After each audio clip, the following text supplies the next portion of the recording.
Okay, guys, we are live. So for those listening at home, welcome to the Dungeon Musings YouTube channel. My name is Kevin Madison, and I'll be your friendly Savage Marshal today, because today, or what do you say, your pathfinding marshal? Your path marshal? Path marshal, let's go with that. Because today we are going to be carrying on with our ongoing campaign playing Paizo Publishing's excellent mega adventure, the Kingmaker Adventure Path, which we had started playing for Doom Masters for Conan. Because that's we had started playing this campaign a little more than a year ago using Pathfinder 2nd edition rules, and we have made a switch over. We will be now playing this game for the foreseeable future with Pathfinder for Savage Worlds, aka Savage Pathfinder, a game that was published by Pinnacle Entertainment based on the first edition of Pathfinder. We've been playing quite a bit of Savage Worlds here and there on the channel, but we're going to be playing that. This is our first session using the Savage Pathfinder versions of our heroes. So otherwise, the story will remain the same. Everything else is going to be the same about this campaign. If you are not a regular viewer of the channel, our main campaign we play on the channel, or we have been playing the longest, has gone through 3 different edition changes over the course, trying to find the right fit for the right time in that campaign.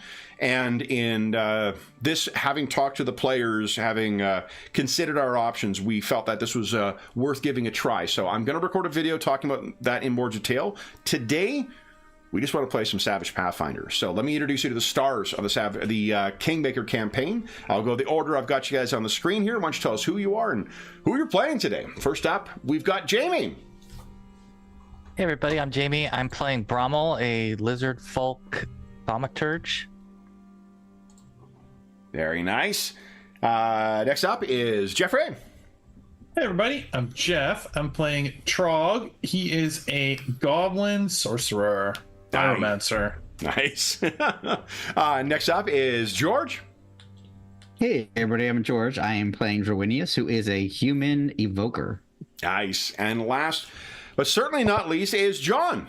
Hey everyone, I'm John. I'm playing Ramirius Serranus. He's much more elegant than I am because he's a bard. Nice.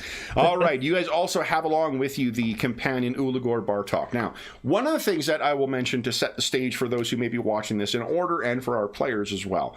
The Stolen Lands, where this campaign takes place, and let me bring you over to the really terrific map that I found. Excuse me, my goodness. So this, I think, does a much nicer job of giving context for Brevoy in general, the nation where this takes place, and where our campaign takes place. So our campaign started in Restov.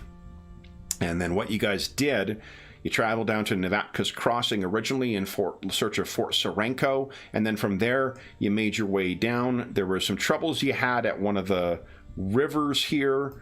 And then you made all the way over to Oleg's trading post. The campaign itself, as written, will see our heroes exploring this part of the Stolen Lands here. But it is worth noting that the lands where you are exploring, these were the ones that were seized by House Rogarvia about 220 or 230 years ago. House Rogarvia had Choral the Conqueror and his 2 red dragons to thank for conquering things. The Valley of Fire that we've spoken about quite a bit is right over here. And because House Rogarvia, the conquerors, are the ones who took over this area, I have also in the campaign interchangeably said Brevoy or Aldori or Rostlander. One thing I want to clarify just for everyone is this is what was Rostland before. It is one culture. It is one descended from the Taldan people. House Lebeda and what used to be here were the major houses that were part of Rostland.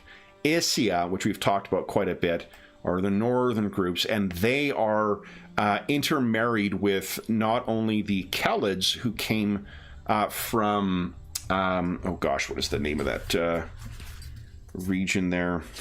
It is, hold on here. It's not going to come up much. The land of the Norn Kings? Ioboria. Or, yeah, Ioboria. It is. We're going to talk about that a little later and more in the context of the thing, but that and also the Ulfen. So a very kind of like ersatz Norse things. So you can think of kind of like a Finn or like Scandinavian Russo, culture are the Isians. The Isians all bent the knee to the Conqueror when he came in, so the two became one.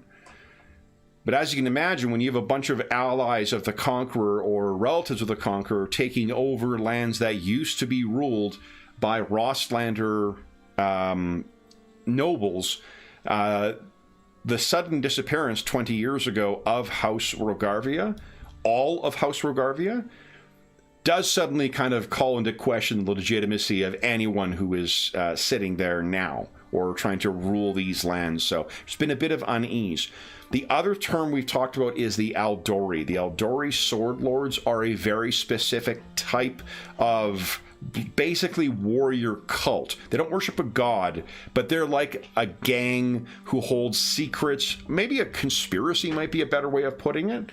And I mentioned this on the Discord server. One of the nice things with this size of map here, do you see Mivon down here? That is where a ton of sword lords ran when they saw the dread dragons. So they call them the Aldori doves, I believe, is one of the nicknames, or Aldori birds, because they flew away at the first sign of real things. There is still very much is a very similar culture among them. There are Aldori sword lords who learn secrets from other Aldori sword masters, and it is very much part of Rosslander culture, but it is a separate subgroup within Rossland in general. So that is just one thing I wanted to clarify, because I thought about the setting, and when we talked before, I don't think we had a proper context for what is going on in the broader kind of area, and this is an amazing job. This, I think, was something to do with maybe one of the video games, but New Stettin is the capital. But even then, to give you an idea of how powerful the Rosslander rulers are, House Lebeda is still the one that rules the travel and trade across Lake Raykal. They are one of the richest houses. And while they have presented a semi, or you might think they'd present a semi-united front, there's been fractures recently because House Lebeda was going to marry someone from House Sotova, who is the regent, sitting on the on the dragon scale throne in the Ruby Fortress. But one of the members of House Sotova accused House Lebeda of treason, and one of the other houses came to their defense, one of the other Isian houses. So things are extremely unstable in general and a bit problematic. The reason the alliance of House Lebeda and House Sotova, an Isian house, would have been crucial for maintaining the alliance of this nation is, of course, a union of the two most influential houses from each of the different cultures. That, unfortunately, that is not happening. So, where I mentioned as well, so that's sort of where we are, where we've gone so far. When we last left our last session, you guys had left Nevatka's Crossing and were heading off. But one of the things about the Stolen Lands is that they are reported to be very close to the First World. And I know I've shit on that term before, but I think there's some really good reasons for why they use it in this game. And the First World is the realm of the Fae. These creatures that kind of, they don't predate gods, but they certainly predate anything sentient in the material universe. So they are very, very old and very powerful. They are part of the unformed rough draft of what is the universe, which means there's a lot of different unexpected and powerful things that can happen.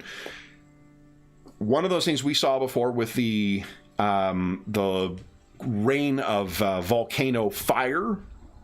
Another thing is, you might actually lose track of time. And so our session starts back on Farast, the 18th of Farast. You may recall what happened then was that you had finished dealing with the vampire issue that had happened. You tracked it down, you defeated the person there, and you brought back to the road. So this is your first day of travel leaving the halfling burrow that you had discovered just north of there. And the reason I want to do this because in part because I want to see primarily because I want to see how this the travel rules and the journey rules work for everyone. For those who are curious, we are using some optional rules for something called journeys that was introduced in Savage Rifts.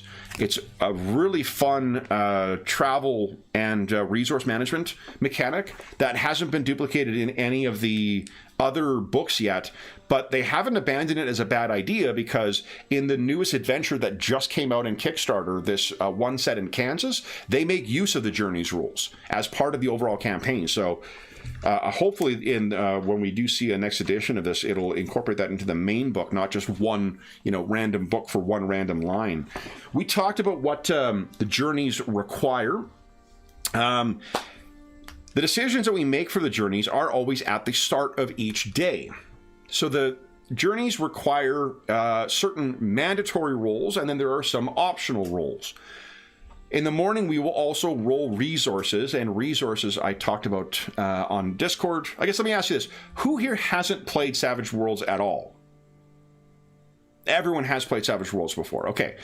So the way the resources work is you're going to roll them just like if it's a trait check. So whatever the score is for the related resource plus 1d6, both of them are going to be exploding, and you take the better of the two.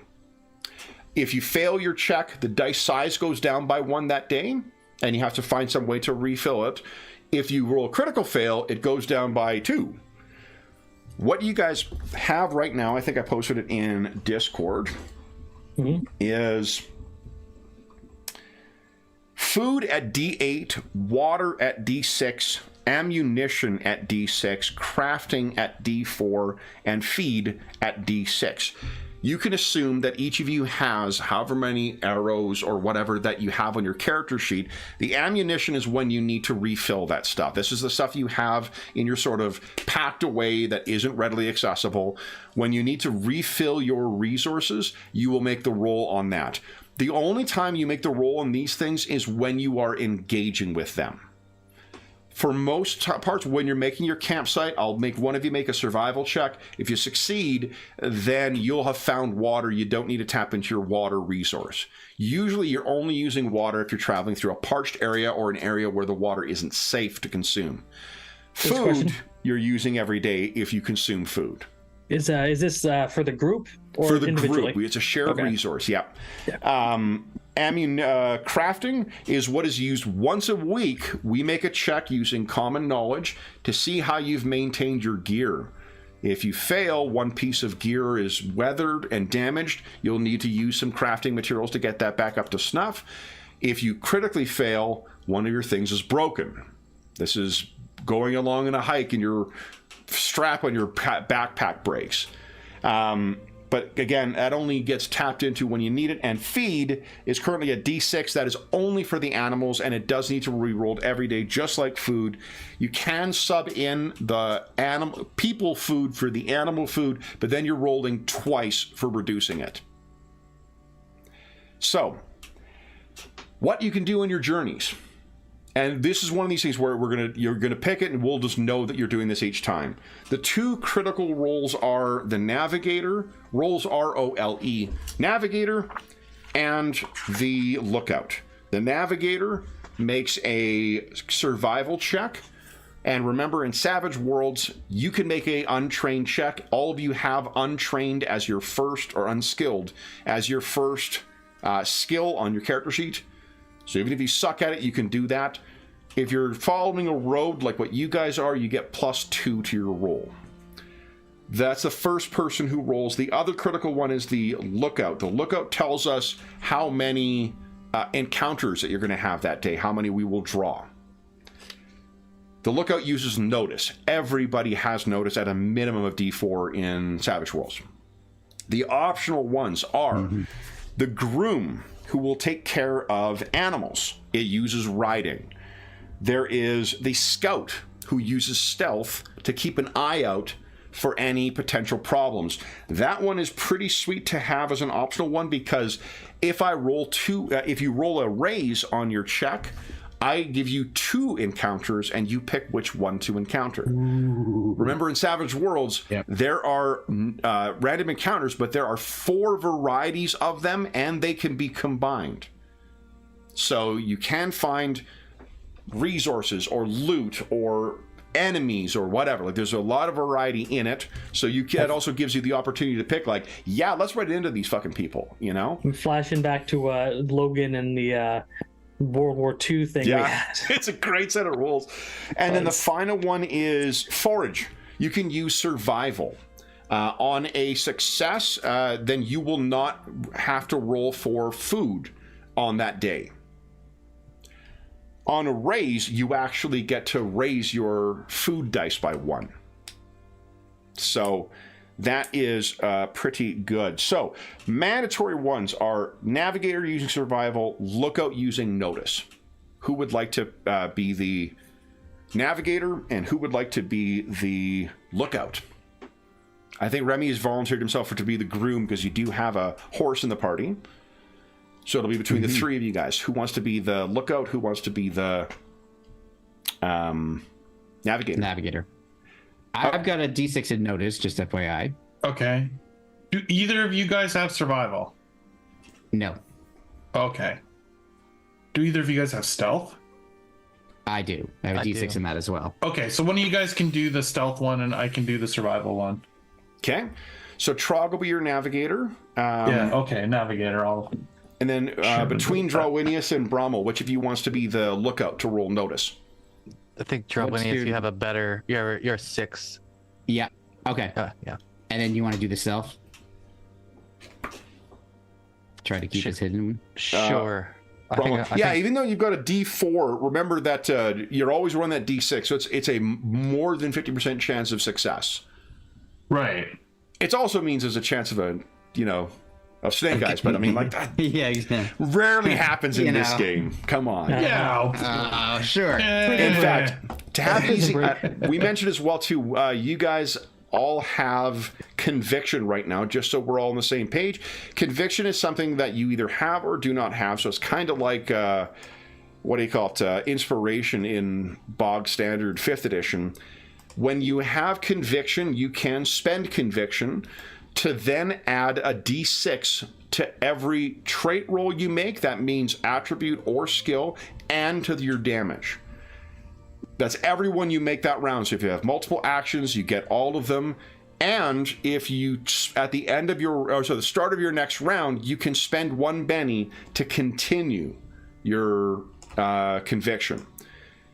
Conviction, it's amazing, is one of those things that really makes the like Benny's, it blunts the potential negative consequence of like exploding dice and whatnot. So and we are playing, because this game loves game masters, we are also playing with villainous conviction. So I will have enemies who can make use of conviction, but only the bosses. It's going to be fantastic. So it's not as bad as 5th edition legendary actions. Just saying. Wait till you see. There's a whole bunch of great little mechanical tricks in here, like the I can't remember what it's like Unbloodied or something like that, where they can only take a maximum of 1 wound with any hit, regardless of how big the hit is. I'd rather just maintain my ignorance and plead. Yeah, you should do that. Oh no, right? Yeah. Does I strike you as a DM who wants to make use of every mechanical advantage for his monster? Come on, like. No, but you want to use every mechanic you can in the game. Oh, I do. So, all right. So then, guys, we're starting off our day. We are not going to roll for. Oh, you know what? Fuck it. Let's roll for food, because I got a fun little thing with Brommel. Brommel will be rolling for food for us because he is the chef in the group. But there's a little something special that Jamie and I have cooked up to replicate his previous role as your iron griddle gourmet. So, Jamie, would you give us a 2d6 exclamation mark? 2d6 exclamation mark, please. For food? For food. Oh, is it D8? No, 1d8 exclamation mark and 1d6 exclamation mark. Please. There is no benefit for raises for this as well. The food tastes good if you roll a raise. That didn't work right. That didn't work right. If you put a plus between the two of them, it'll show individually. Yeah, I think that's how it works. There we go. There we go. Okay, so then that is 8 on the... Okay, so a success. All we need to know is a success. You did not use it, but you also got a raise. Remember, a raise is rolling 4 over whatever your target number is. And Jamie, do you remember what we talked about the option to represent Brommel's incredible cooking? I'm drawing a blank right now. It was during Conan's. I think you may have been in a more Hyborian mood. When you roll a raise on your food check, you can grant a Benny to one of your allies. Wow. Oh. So who do you think particularly enjoyed the meal? Oh, You I can think take it maybe- yourself, of course. No, I'm actually gonna give this to Trog. I think he may have enjoyed this more than the others. Okay. Yes. So morning comes, sounds right. and you guys have a wonderful start to your day. What's the breakfast that gets everyone going, Brommel? Oh, I think it might have been maybe like a some type of muffin that he was able to scratch up. Nice. Yeah. Found baking tins in the halfling's little hole that he snuck away. Love it. All right. So some trail muffins for everyone. You were wondering why Brommel was so daintily picking all those little berries along the road the day before. So let's see how today's journey is going to go, because this is always a shit ton of fun. First, we need to roll Trog. You are our navigator. I have some good news for you, Trog. I believe you have a survival of D4. Is that right? No, D6. Oh, that's actually not too bad. Well, this is even better news. You're going to be getting a +2 on your roll because you are following a trail. It's very hard to get lost when you're following the road. Oh, I feel really good about this roll. And remember, don't put a plus sign in. That is a success, not a raise. So that is great. So what that means is you are following the right path. You could spend a Benny and re-roll that to try and fish for a raise. Or crit fumble. Or crit fumble. No, I'm okay with this, with the success. No snake come on, eyes. Jeff. We know. Don't worry, guys. I like to use bennies. Yeah, oh yeah. Okay. Yeah. Well, we know how Roll20 likes to treat you, so Yeah. Not as savage, not necessarily. that's So then true. our lookout is Drawinius. Why don't you give us a yes. notice check, please? No modifier. Okay. Oh, it is modified by the weather, but there is no weather today, so. Okay, cool. Here we go. Nice. Okay. Success, which means no... Keep a good watch. I draw encounters as normal. When the lookout fucks up, I get to draw 2 and take the worst of the 2. I get to have an ambush on you guys. It's awesome. just amazing. It's great stuff. Yeah. Then... Why don't we, this will be at the end of the journey, we'll roll the groom check, because that'll be whether, or actually no, go ahead and give us the groom check now. So the consequence, incidentally, of failing the groom check is that Dust Dancer, or the animals, will take 1 level of fatigue. And travel fatigue. Fatigue normally goes away once you rest for an hour. This kind of fatigue is like exhaustion fatigue, where it persists until you sleep or get a full rest. And then Brommel, you are our scout. Give us a scout check, please.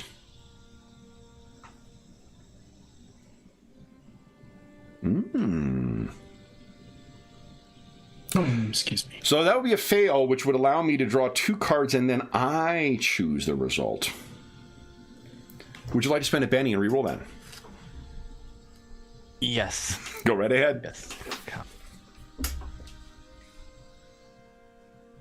One nice thing is carrying over from the previous version. Now, here's the thing about bennies. They're not like hero points where you can only spend 1. You can keep spending them if you choose.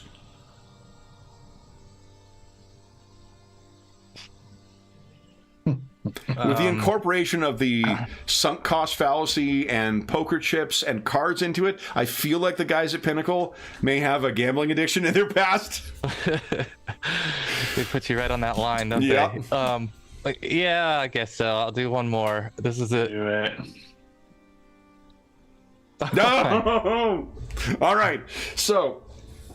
I had to bite my tongue and tell him try not to do it, but everybody has to experience it. Yep. So here's what happens, guys. And also, incidentally, you could ask Uligor to assist as well, but because he is an extra and not a wild card, he only rolls his skill dice. He does not get a chance to roll the wild dice. So that's why you may not. However, what Uligor could do is support. What support is he makes a roll, and then if he gets a success, he adds +1 to your best result. On a raise, he adds 2.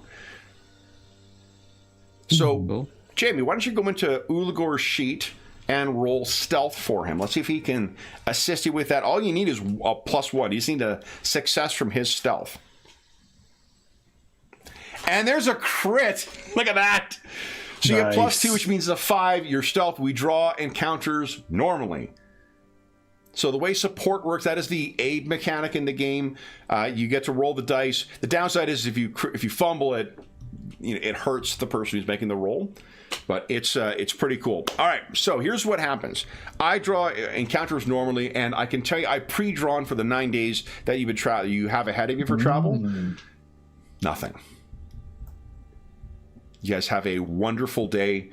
And as you reach the end of day, you're getting ready to settle down and make camp. We are going to start the first of the things. What I'd like for Brommel, we're going to go left to right here for each of the individual days. And we're going to have a small little interlude to take a little time with our heroes here. I have set up my Savage Pathfinder action deck, so I'm not drawing from your action deck. I also learned how to hide and display the action deck. That's pretty good. Well, that's cool. Yeah. And why don't Brommel...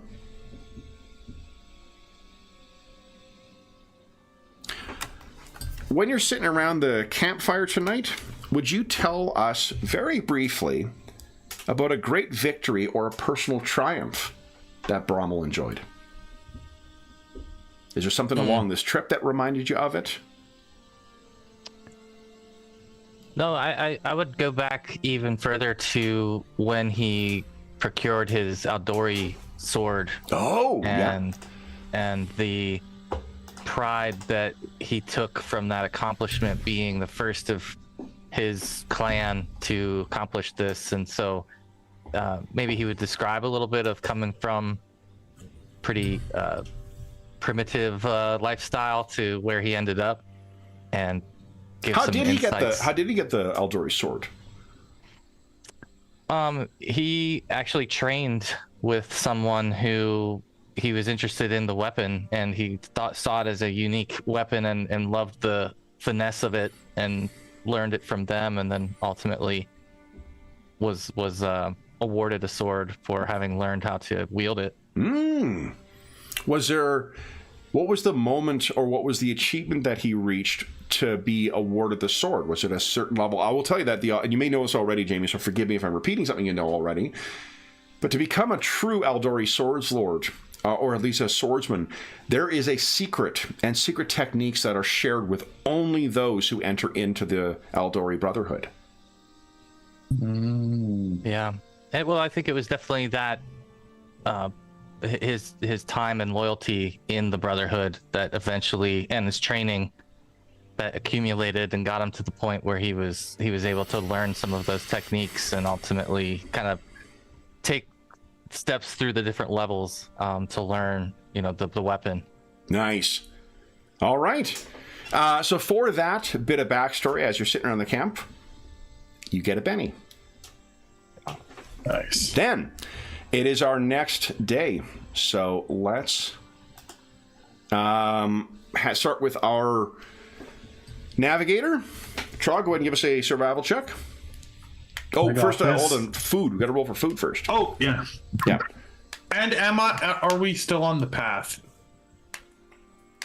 You will know. It's actually I make a roll for you. If you fuck up your navigation check, that's when you figure out that you've gotten lost. Oh no, but I meant it was +2 last time for being on the road. Oh yes, still on the road. Yeah. Okay. Yeah. So, but first, let's roll some food. So, Brahmo, if you wouldn't mind giving us your same 1d6, 1d8. Oh.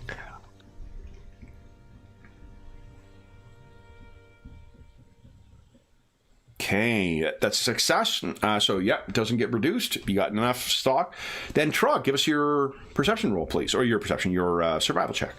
Wrong game, Madison. Success. Nice. So you have no difficulty making the navigation. Drowinius will be back in a moment after he says goodnight to his namesake. Why don't you give us the groom check there, Remy, and you give us our... Ooh. I'm going to Benny that. Okay. Ah, damn it. You want to Benny again? There we go. There you go. -2. Okay. And Brahmo, would you give us a stealth check, please? And we'll assume Uligor is going to assist you again. Oh, okay. Do I need to roll his first or second? Typically you roll the support first. Yeah. But a 5, a success. Okay. And a raise on yours. Awesome. So raise on the stealth. You draw 2 encounters from the action deck and choose the result. So I can tell you on this day, and Drowinius, would you give us a notice check, please? Yes, sorry about that. No, that's okay. I'm glad it's a family channel. Absolutely. except for all the cursing. And dog friendly. It is dog friendly. It's definitely dog friendly. The dogs don't mind the cursing. Except on Tremor anniversary days. Okay, you're good. Yeah. But not a raise. All right, so then we got a raise on the stealth, which means you guys are going to be able to check things, and that's kind of interesting. So, Brahmo, you are the one who is keeping watch on... Oh, did you add a Benny to yourself? It's your green bar. There we go. Okay. So There's also a little toggle thing on the character sheet, just FYI. Oh, yeah. Depending which way you want to access. So, as you guys are traveling along this next day, what you find, Brahmo, is as you were cresting... Oh, you know what, guys? Let's go ahead on over. What we're going to find out is that this world is also part of the Rifts world, and our characters from that game are going to... I've had that one in the back pocket for a couple of campaigns for pickup sessions for a little while now. There's a whole lot of characters I could pull. It's basically the many of the campaigns we ran as kids in the late 80s, early 90s. It's a lot of those characters who ended up. There's a reason I have a propensity for changing characters from one system to another one is because of fucking Rifts. This is why Rifts is still a game you wanted to play, despite the fact that the level of complexity of that game, because of all the different types of settings they had, was like impossible to like figure out. But it was so much fun. It was so much fun making characters, and the Kevin Long art was amazing for the time. I loved it. And the Savage Worlds version is just like it totally nails it. So good, yeah. Yeah. No, Pinnacle is fucking killing. Honestly, between Pinnacle, Cubicle 7, and Mongoose, and Paizo, it's really hard to pick a favorite publisher nowadays because all of them are making really, really great stuff. I might say Cubicle 7 only because like there's like 4 games of theirs that I am obsessed with right now. So just by sheer number, that works out. Yeah. I would say this week. So then next week we'll see what you have to say. Yeah. I don't know. Yeah, no. We played a lot of Dangerous Journeys too. I mean, GDW is also that dark conspiracy campaign that's going to come in no time. All right, so you guys are traveling along. Brahmo, tell us what it's like while you are kind of acting as you and Uligor actually are acting. Let me move them over with you. So here's the way that I'm intending on the extras working. Unless you say something specifically different, we're going to assume that they're just going to support you in whatever role you're making. So that way there's always kind of a benefit of the hassle of having the extra around. You're not going to need to... I'm making you roll for him right now, but you won't need to make any decisions without his abilities. And I'll tell you when there are things he could do that might be able to help. But what you guys, why don't you tell us what it's like as you're moving along this road? And by road, we've talked about this before, but it is very much a it's like a prairie. If any like Western you've seen where there's this like semi-present road, you can see where there's ruts going through. This is not the kind of area where there was a massive empire at one place that built roads everywhere that then collapsed, but the roads persisted. This is a place where it's always been a matter of like folk who live in small communities in wild areas who have come into that area and then try to set up and build and civilize. It's never got to the point where there is this stuff. So you can picture like Old West style, two kind of ruts in the ground, traveling across the prairie kind of thing. So what is Brommel and Ulagor's means of sort of scouting ahead of the party as they're making their way along? Brommel is pretty good getting through some of the brush and the underbrush. He's not as hindered by traveling through it, and so I think he's using that to his advantage to try to keep an eye on the sides of the road and the road itself ahead of the group, and Ulagor's helping him with that. Okay, so you two are going along, and as you're sort of cresting a hill, you were the first one to pick up. You could hear two voices that are arguing, and they're arguing in the common tongue in Taldan. Taldan is the common tongue in Galarian, right? Yes. Yeah, okay. And the accent is Rosslander, and you then hear the whinny of a horse. And as you sort of sneak over, you rolled well enough so you're not going to be seen. You can see that it looks like there are two farmers who are bringing a horse along the road. And you've passed, farms to the north of here. You're well into sort of the House Rogarvia's lands at this point. They seem to be following the road, and there is what looks to be an old farm horse. And the horse has its one hoof up. And between the two of them, they seem to be arguing, trying to figure out what to do about the horse. What would you like to do? This is where you can actually just easily move off the ground, move around, and avoid this encounter altogether, or you could choose to interact with them.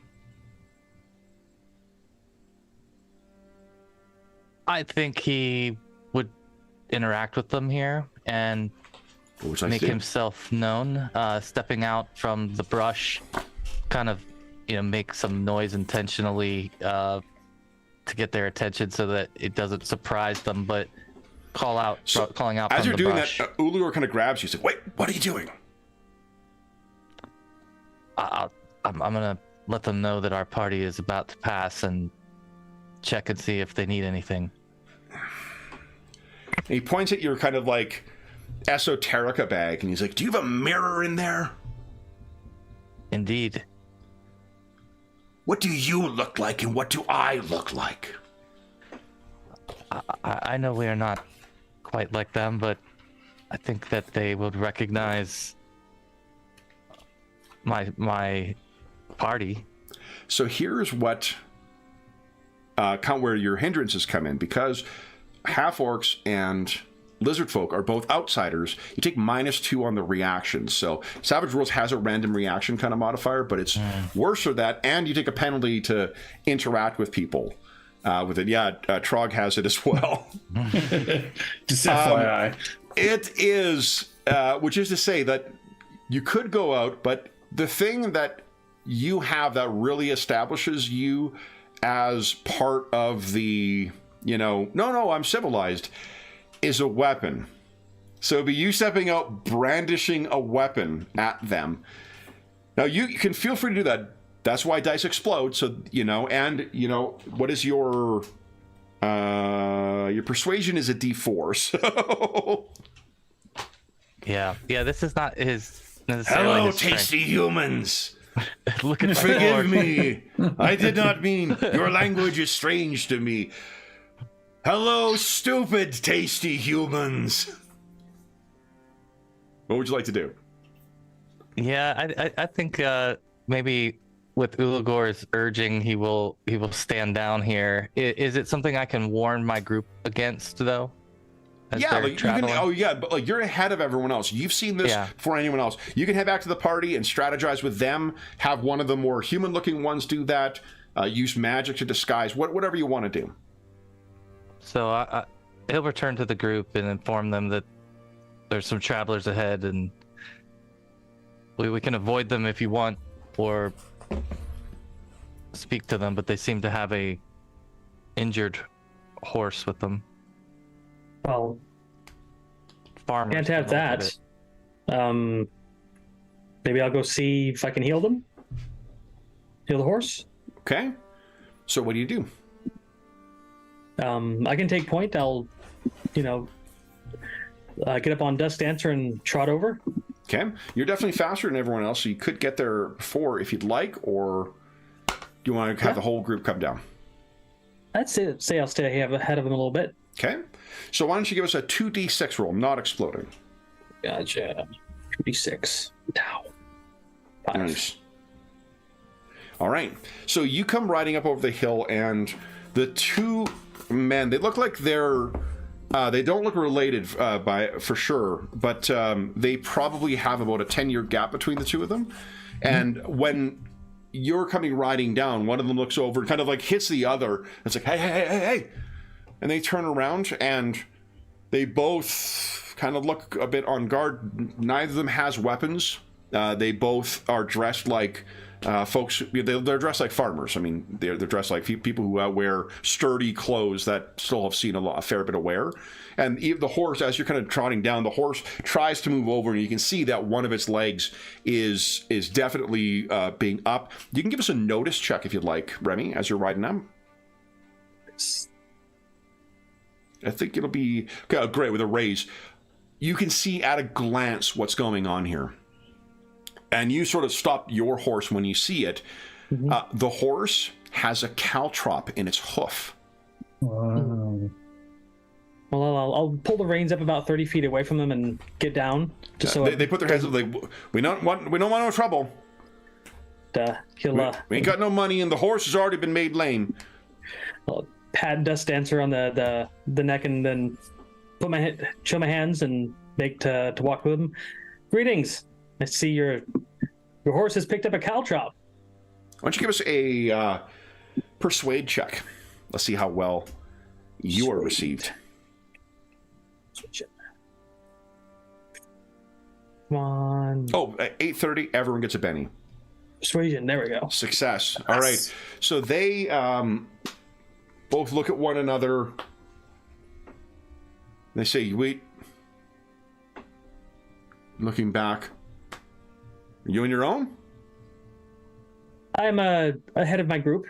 One of our scouts noticed your situation, and I decided I'd come ahead and see if I can help. You can see one of them, his eyes kind of gets a little bigger at the word of scout. And you need not make a common knowledge check, like they must be worried about bandits. There's the only people who would put caltrops down here are bandits. It's to slow down travelers to be able to cause problems. Well, let's say, do not fear. I'm Ramiro Serranis. We've been up and down this road a little bit in the past. Have you heard of us? We helped Oleg out about a week ago. Give me a D4 reputation. Let's see here. That's kind. Serenus, they look back and forth. You've got a rapier, not a Aldori sword lord. Oh, I've got an Aldori sword. Oh, okay, yeah. They point, they're like, look. He's one of them sword lords. And he's like, yeah, but some of them turn bandit too. Mm-hmm. If you're a bandit, we got nothing for you to take. I've come to take nothing. I might be able to help with the horse, though. How long ago did he pick up the caltrop? The younger one says, it was just a little ways back. As soon as he added it, we saw him, we stopped him. We kicked the rest of them off the road on account of other travelers, but old Bruce here, he unfortunately got the one. Well, would you mind if I take a look? You can. We ain't got no supplies. And the older guy says, no money to pay. I'm not asking for any payment. All right. And the old guy turns around and kind of says, there, old Brucey, he's just going to look at your foot. Just let him up. It's okay. And the horse kind of... Now, Remy has no medicine skill at all. He's just got his magic. Yeah. So he'll kind of look down and at it and says, I know a bit of magic. If you want to keep Brucey here calm, I can see if I can pull us out and heal his foot. Well, they kind of look at one another. All right. Okay.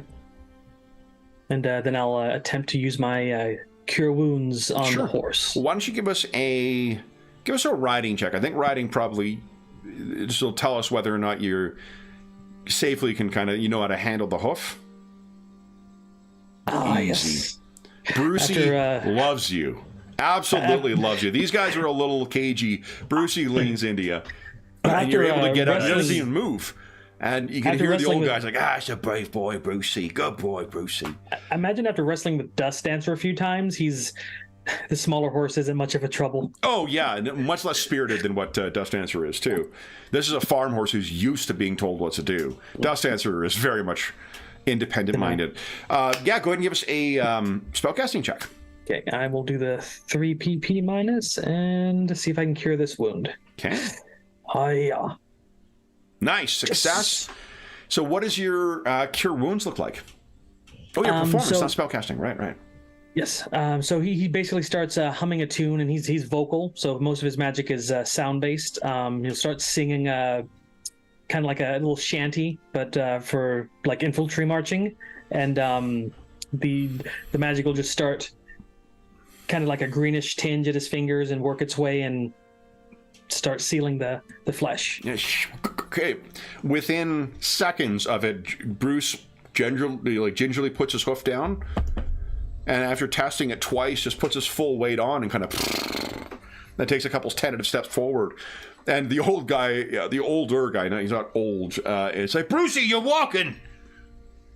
Yeah. Jeremy will look at the couch with this nasty thing and put it in his bag. Okay.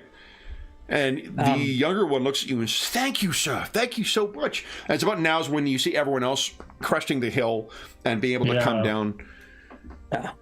My group. We're heading back to Rostov. Oh, is that where you're heading? Yes, the road should be clear of bandits going to Olog's if you're heading that way. No, we're only heading down about maybe 4 miles down and then head off. We shouldn't have taken the road anyways.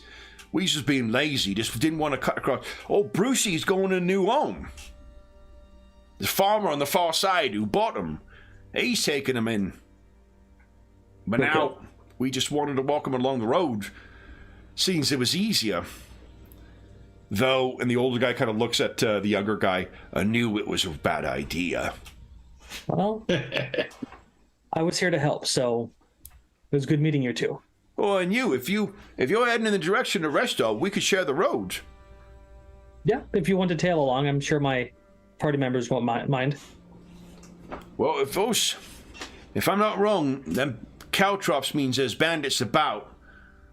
So, you travel with a fearsome lot. Yeah, if you can get past the smell. No. But the lizard makes really good stew. Oh, so the young guy is interested in the stew. The old guy is not crazy about the smell. But, unless as the rest of the party goes up and arrives, these two farmers, their names are Radovics and Drosmus. Drosmus is the older gentleman. And they are effectively like landed farmers who are serfs too. They're freemen because it's not like indentured servitude in Rossland. But yeah, they're farmers, and they sold it to a neighboring farming family who is giving Brucey a new home here. So when you say landed, like that means they're not from here, they've been brought here to farm this land? No, it means that they actually, while they don't own the land, they effectively are entitled to continue working it. Okay. Yeah. The Lord owns the land, but they are landed in the sense that they have some tenuous, I'm trying desperately not to get into property law here. They're getting some tenuous... The tenured end, yeah. Yeah. First year property course is coming crashing back to me. What do you call it? For any of the lawyers in our audience too, because this is a universal thing. Their land is called Blackacre. It is Blackacre is what the House of Lords has traditionally used as the like fictitious land to use as an example in their decisions. So one of my friends from law school, his World of Warcraft character was named Blackacre and would have other lawyers he would meet in the game be like, "Are you a lawyer?" Just because of the fucking name. That's hilarious. Yeah. But anyway, they are landed from, which means that they have property and whatnot. They're not, okay. And yeah, they just chit chat. If there's anything you guys wish to chit chat with these guys about, Remy has definitely. They were cautious more than they were like surly. He improved it by his he's just a very gregarious guy, and then it went even better by helping out Brucey. So they are very effectively very friendly locals. They're going to join you guys until about maybe an hour or so before you leave the road. Gotcha. Well, Remy is very much a city boy, so the dealing with horses and all the farming stuff is new to him. So he'll just pester them with as many questions as he can about local legends and bandit activity. Yeah. So I mean, what they will tell you is, for one, they're not sure what's going on, but there have been a bunch of farmers who have had recently in the area pretty catastrophic injuries from really nasty. To call them pranks would not accurately describe how dangerous they are and how maiming some of the things are. But they hear that the blue meanies or the blue devils are at it again. And with a little bit of prodding, you realize they must be talking about gremlins. Might. Precisely. We have encountered them. Yes, and they're centipede minions? Oh, yeah. There's... Whatever those things are. Oh, they're terrible. There's someone who had... like half of their flock of sheep were consumed by ants. And like there aren't these aren't giant ants or something, like just smaller things that came in. Wow, I didn't know it was that bad out here. It's no one's died, but that's really the blessing of the gods more so than it is. That's the blessing of Erastil than it is the lack of trying. There's just people have started to be careful when you're opening doors you haven't been through for a bit. When you're checking stables, you don't just step into a pile of hay without checking it first. It's a problem. They've always, they've been present every now and then, but this season in particular, they seem to be particularly pernicious. How about owlbears? You seen any? Oh, there's a great big one that lives up near down a little closer to the river. Over by those falls, we ran across that fairly large one. Luckily, we outran bandits that it got a hold of, so... Yeah, you got it. And those things are territorial too, from what I hear. Watch out for river crabs. Now, if you guys think that I would use a first time playing Savage Pathfinder in this game to use it as an excuse to see what a boss owlbear might be like, I'd say... I'd say give us... You guys have played a game with me before. Yeah. So, John, I think you should discontinue this line of questioning immediately. Objection! Yeah, I object. You're leading the DM. Yeah. So what? Otherwise, they can tell you a little bit about that. Some of that stuff is just general like gossip or whatnot. Otherwise, nothing particularly consequential. I would like to, after the kind of conversation starts to a little bit die down, I see it sort of coming to an end. Yep.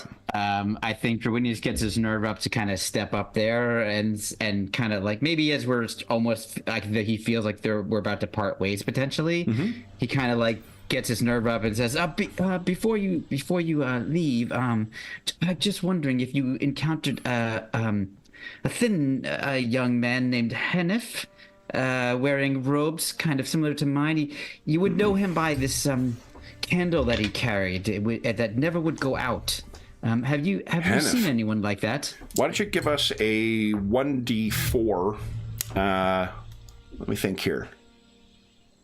Basically, this is I'm going with my hindrance of like looking for my. Yeah. No, I love that. best friend. And I'm trying to think. So here's what I think I'll do to support that. The way that Savage Worlds models the chances for groups of extras is typically you roll the extra die. Like you'll see when Uligor rolled his, I actually gave you a success. I realized after the fact when you shouldn't have got it because the wild die is only when they're in a group. These two, I think it's only a D4. So give us a D4 roll at -2. Yeah. There's a chance he might have passed through, but this is sort of gives you a reason to talk to as many people as you want about it because maybe you'll find something. Okay, and this can still explode my D4? 100%. Yep. Okay. Yep. Okay. So I think this is the way it will. Yeah, that's precisely right. They shake their head like, no. -2. Heaven so. But let's say that you were in a village of these folks, and or even a small community, and you were asking around. Then you'd roll a D4 and you'd roll the wild die. Awesome. Okay, that's very cool. I like that a lot. Yeah. Okay. Well, thank you for. Sorry to bother you. I just. So it's a friend of mine. I'm looking for him. Your friend's been such an help with us. That's greatly appreciated. Well, if you see him, if you run into him for some reason, tell him Drowinius is looking for him. Is he your brother, your student, son? We were both students, but he left the school before me. We both left, so I guess I'm still a student. In one way, it doesn't matter. But we both came from an academy of the arcane. Oh, so a wizard. Yes, so doing my best. All right, we'll do so. The other one says, and we'll spread the word too. Like, all right. Oh my, very, very much appreciated. Okay. Anything else you wish to ask of these fellows before you depart, or they depart? No, Trog is staying very quiet. Don't tell them about the horn. Don't tell them about the horn. Do not mention anything. And he's saying it all out loud. Yeah. One keeps looking over at Trog every now and then. Don't I recognize you? I was thinking Brommel is probably a little curious about what dishes they may cook and see if you can't get one of them to talk about like a local dish that they why don't you give us a D4 exclamation mark roll.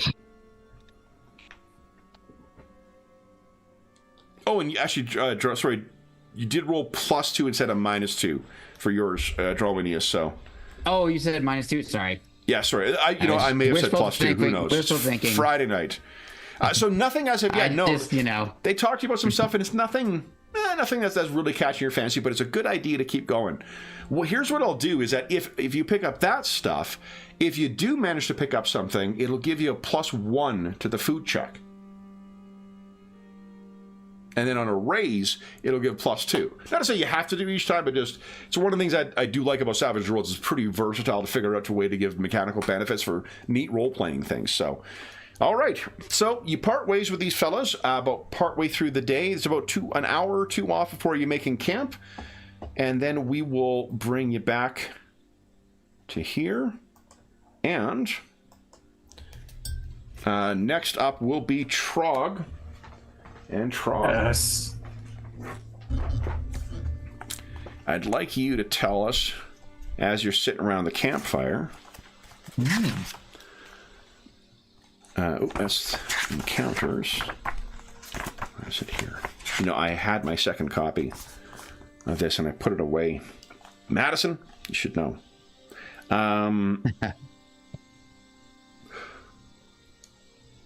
Would you tell us a tale of Trog's greatest love? Whether it's lost, found, present, or waiting for you back home. And what is it that reminds him of that this last couple of days? Like, it could be a pet, could be another goblin, could be a former, baker companion. Yeah. Who would Trog love? I think it's like he's lived a very chaotic life since his childhood, so probably like his love would be like his first love, you know, like some little goblin girl that he was in love with for years when he was young. Maybe they had a little fling or whatever, but you know, they sort of, you know, drifted apart the way life goes. And I think he's, you know, always in his heart hoped he'd run into her again, because it's like, you know, he's never had time for love, and he actually hasn't spent much time around other goblins, really. So is she back like in another bigger city? I can't remember if you said where Trog was originally from, if he's from Brevoy or if he's from elsewhere. Yeah, I don't remember what we said. I want to say that he's probably from somewhere in the River Kingdoms. Yeah, I think that's right. That sounds right. Yeah, so like further, remember the ones to the south. It could have been that Aldori place, Minov. Yeah. So, wow. Yeah, I don't know. Maybe I'll think of a name for her at some point. But yeah, you know, and that's who he's thinking of. Maybe something reminded, you know, just the.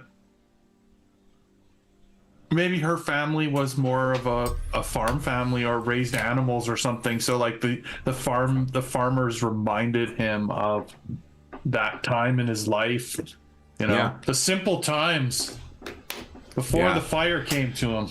Oh yeah, because with sorcerers seem to kind of be like mutants in Marvel comics in the sense that they get it around like adolescence is when some of those powers start manifesting. Yeah. Is that the way it was with Trog, or did it manifest earlier? Was it always with him? It's from a family of sorcerers? No, I think it manifested at sort of some point in his life where it just showed up, and almost like you said, like a mutation or something that he wasn't expecting. Okay. I don't know. This one doesn't have like the bloodlines or anything in the sorcerer part, does it? It does, yeah. You have the elemental bloodline is yours. Oh, fire. So maybe there was something in his past that he doesn't know about that manifested. So to give you guys context, first off, that's awesome, Jeff. You get a Benny. To give you guys context for how the encounter worked, that was a heart encounter, strangers. So it could be good, it could be bad, you know, you don't know. All right, then next morning, why don't we have a food roll from Brommel?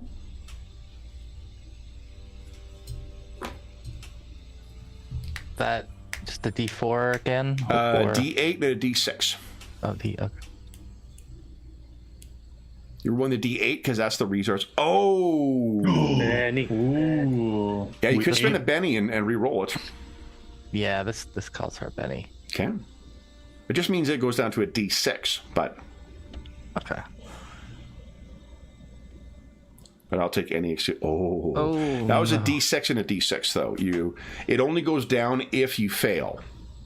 So why don't you use a D8 roll? There's still a chance... Just the D8, because that's 2 nat 1s. Okay, success, so it doesn't go down. Okay. So you still got enough food? Then, our same order, Trog, survival, please. We're still on the road. It's on the road, yep, plus Or 2. the path. It's barely a road. Yeah. Okay, you're not getting lost. Drowinius, would you give us a notice check, please? Yes, 4. Yeah, no problem. Groom? Demi Remy. You want a Benny I'll spend then? one. Yeah. Yeah, okay. Well, looks like the horse is going to get tired.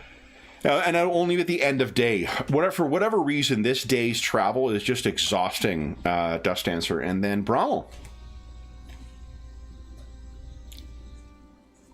Oh, and yeah, I'll roll Oligor's support for you. Hold on. Remember, you can use the tokens now to open up the character sheets. Yeah, I rolled his too. Oh, did you already? Okay. Oh, awesome. Thank you, Jamie. I rolled it in the wrong order. Yeah, but that's great, though, because it's his support gives you the success. Because he got a success, his +1. Someone has succeeded his save versus bedtime. Yes, and apparently Rommel has provided some kind of dinner that's keeping him up. Yeah. I don't know. In the middle of these plains, came upon a banana. I mean, that don't know thing's what just, happened. it's what do you call it? Marinated in NyQuil, isn't it? That's an interesting idea. I'm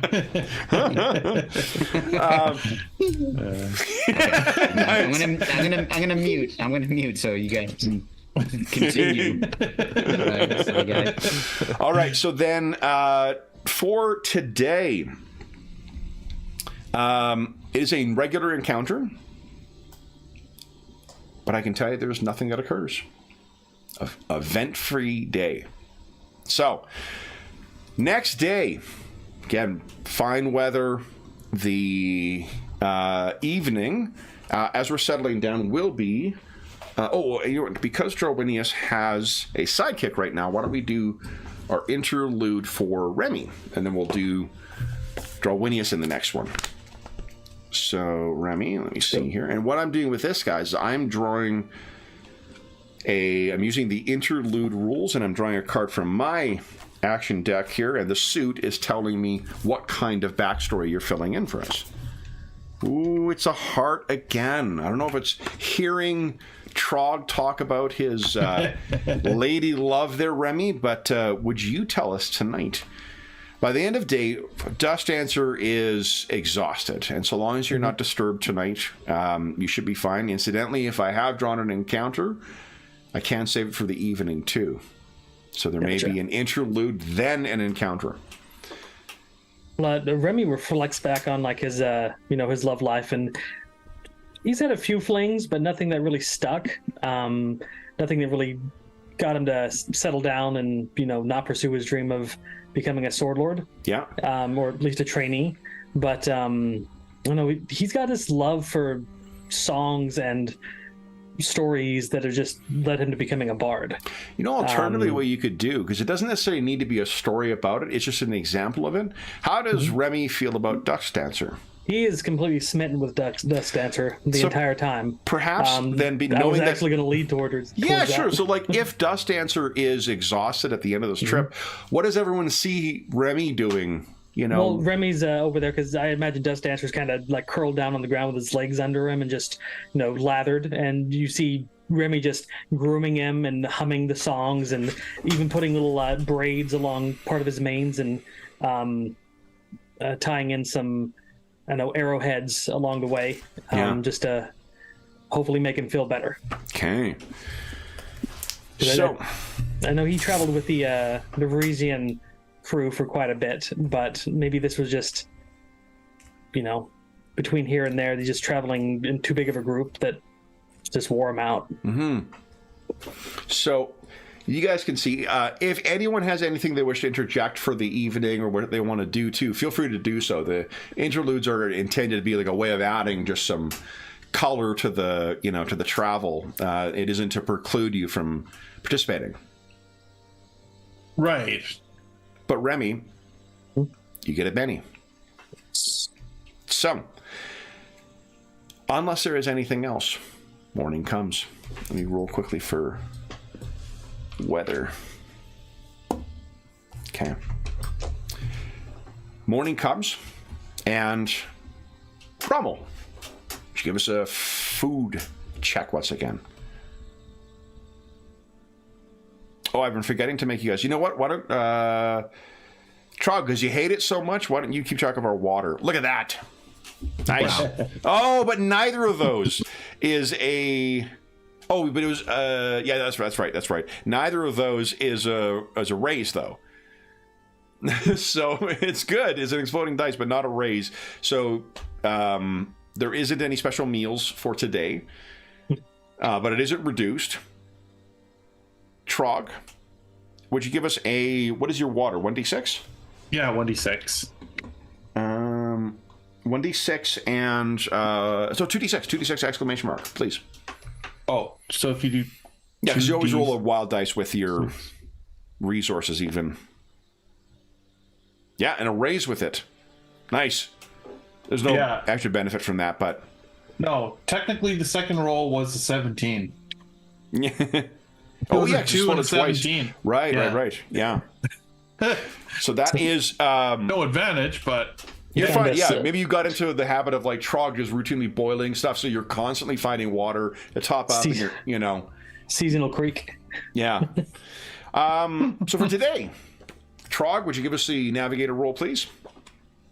yeah. Then draw Winius. What you're going to do, guys, is once you see the previous roll, go ahead and make your roll, so it'll always be in the... And the reason navigator is important first is because it can be a modifier for others.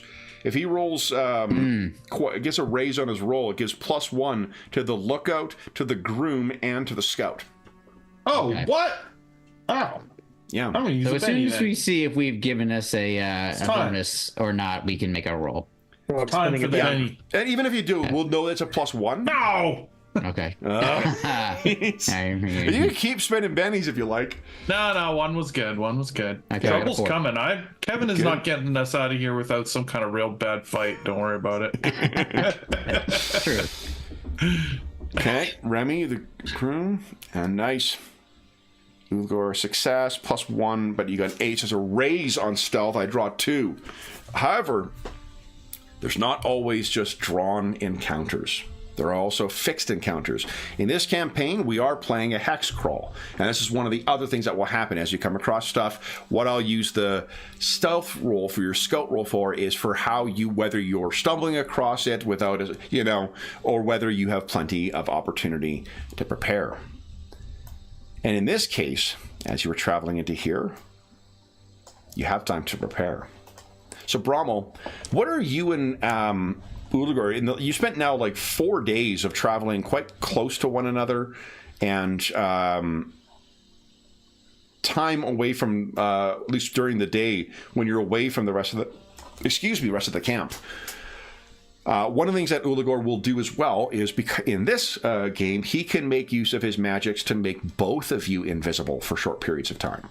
Oh. So, what do you find? How do you feel like Brommel is getting along with Ulugor? And everyone gets a Benny, by the way. We'll take our mid-session break shortly. I think that they're both outsiders, and that they sort of naturally bond over that, and beyond that, they enjoy being scouts, and I think even maybe have entered into a little bit of a friendly competition where they're trying to hunt a little bit while they're ahead, and they have a moment to try to hunt things, and maybe we'll return and show the other person what they either foraged or hunted. I think it's today then is where he asks you, you know, the group is taking their midday rest.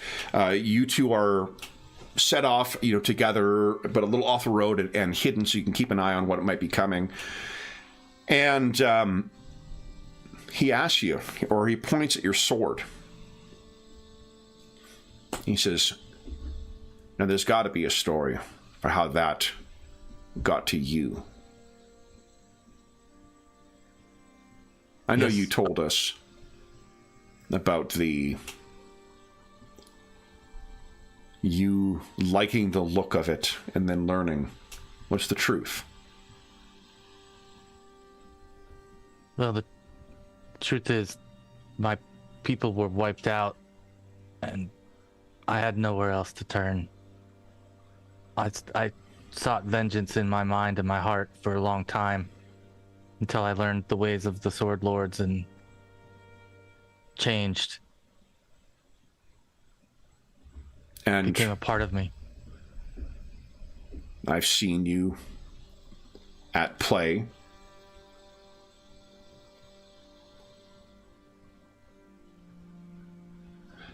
I hear that the Sword Lords have secret techniques that they'll only share with one who joins their cabal.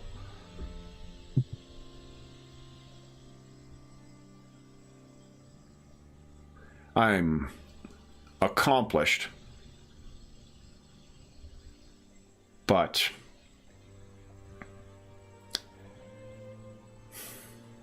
I have a Sword Lord's legacy with none of the expertise. If there are techniques you could share,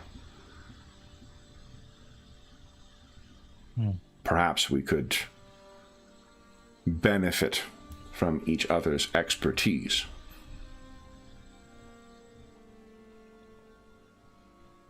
I would be willing to show you if you are curious to learn something. And I think Brahma with that will pick maybe one of the very early things that is learned, which is maybe a turning of the wrist that with the curve of the blade allows it to do some interesting things like make a perfect circle or hole in something, and he'll kind of maybe do that on a fall, some deadfall. Yeah. And make this little circle and see if he wants to try it. Yeah. Let's see here. Why don't you give us a fighting check for Uligor, Okay. please. Right. He will technically get I don't think I've added it to his sheet, but he'll get a +1 to this because of his enchanted blade. Okay. Oh! So that's a raise. What do you make of his technique? I don't know that lizard folk have eyebrows, but his brow would raise, and he would be little spines in your body. right. And I think he would say, "Oh, you've got some skill with the blade. I think there is hope for you yet." For one of the first times you see a smile that isn't malicious or at someone's expense from him. So, once everyone completes the rest, you guys continue on, and you're coming up to a point where there is a bit of a crossroads. And you remember from passing by here before, because there was, at some point, one of the Taldan, lords put up a tower in this location. And let me show you where that is. Let me find where that is first. I know. Ah, ha, ha, ha. Somebody thought to label the pages in this campaign. My goodness. It almost feels like someone's... Thank God you God you have Anna there to help you with Anna these Banana things. is a wonderful... She's actually dead asleep on her, on her bed right next to me right now. That's because she did all the work ahead of time. We played a bit of... we had a bit of a nap after work, and then we also played a little bit of Valheim again, and Anna enjoys video game time because it's also cuddle time. Mm-hmm. Yeah, that's nice. And really, if you want to add an extra level of challenge to your video games, just have a pit bull head lying on top of your controller. Yeah, I could see how that really adds a certain special, challenge to it. All right, so I'm going to move the rest of the party because you guys are up front to the back, and I'll move you guys a little further up in the underbrush. Are you traveling on the north side of the road or the south side of the road, or does it depend on what place seems to have the most, overgrowth to it? I think the north side, just North to stay side? dry and avoid You got it. wetlands. Yeah, and with having a horse, I'd like to avoid getting caught in the brush. Yeah, you got it. All right, so I'm going to recommend that everyone zoom out to around 50 so that you can see the entire map here, or at least much of it. And let me move you over here, guys. Okay. Oh, sorry. That is quite all right. It's Friday. Huge map. So you guys are over There here. we are. Yeah. So you can see further down the road there. I mentioned this before, I think, George, you came on. With the Savage Pathfinder maps, what I decided to do is stop trying to convert shit over. Everything is in inches. So whatever your pace is, whatever your power's range is, it's the same as on here. Okay. Cool. In fiction, each inch is 2 yards, but I'm not interested in converting over to feet. I've done that in past before. It's more trouble than it's worth. So that is then about a little over 100 yards away is when you first spot. And the rest of the party, your tokens are on here. You guys are probably, 100 feet or so behind. But Brommel, you see where that busted watchtower is? There is a cooking fire coming out of there.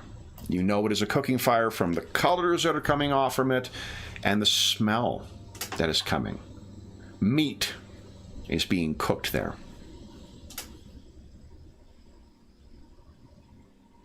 What would you like to do?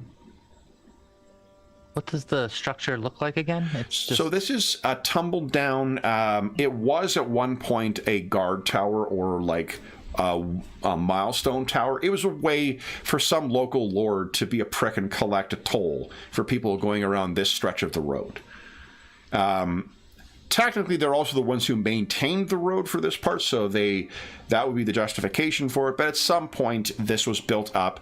What remains now are walls that are about 25 feet tall, but there's at least one section of it that seems to have completely crumbled away on the northwest side here. If you moved over, you may get an angle, although the grass seems to have grown right up and likely into the tower, suggesting it has not been used in quite some time. You guys pass this on your way out.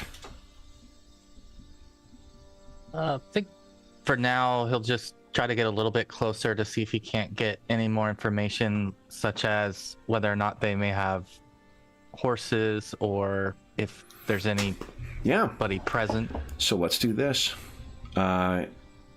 Wood. Ooh, look at that. George's favorite. Pop up. Yep. There are only 2 of you acting right now. And Uligor will support... Actually, Uligor's going to act on your turn because he's going to support you with this. So to make it easier for you... Why don't one of the other guys take over Uligor? All we're rolling for right now is just his stealth. And we need to... where am I here? Yes, here we go. Look at that beauty. And... let me do this here.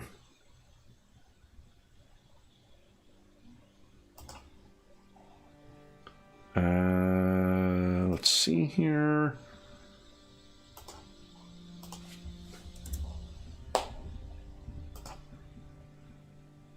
That work? No, I got a card on top there. Hold on. Shit, that didn't work. I did that wrong. Can I drop it in there, though? No, I can't. Oop. Here, moves down. Here, steal the card. Thank you very much. Hopefully it doesn't go to my card here. Ugh. Hold on. Let me do this again here. Here, recall all cards. Here we go. Now, it is deal cards to turn order items. Boom, there we go. Ace. So, oh, that's cool. Yeah, really nice. And if you have an edge like quick or something else that allows you to do multiple things, I just flip over the top deck and I replace it. I drag and drop it over to replace it if need be. It's really nice. So, cool. I love the flourish of putting shit up, but this will save a lot of time. Okay, so Brommel. Yeah. Why don't you go ahead and give us a... Oh, tell us what you want to do, actually. Your pace is, I believe, a 6. And you can move your pace and stealth if you'd like to. And remember, Uligor will be supporting you. Who's taking control of Uligor for us? I can do him. I can run him. Sure. Yeah. So then, assuming you're hiding, you're going to get +2 to your stealth, Bromwell, because of where you are. Okay. Go ahead and give us a... you put the plus sign in. Oh. Remember, no plus signs in Roll 20. Go ahead and try again. Okay, success. Let's see if... actually, yeah, even with... Uligor wouldn't get you to a raise, so you can move Uligor up behind him.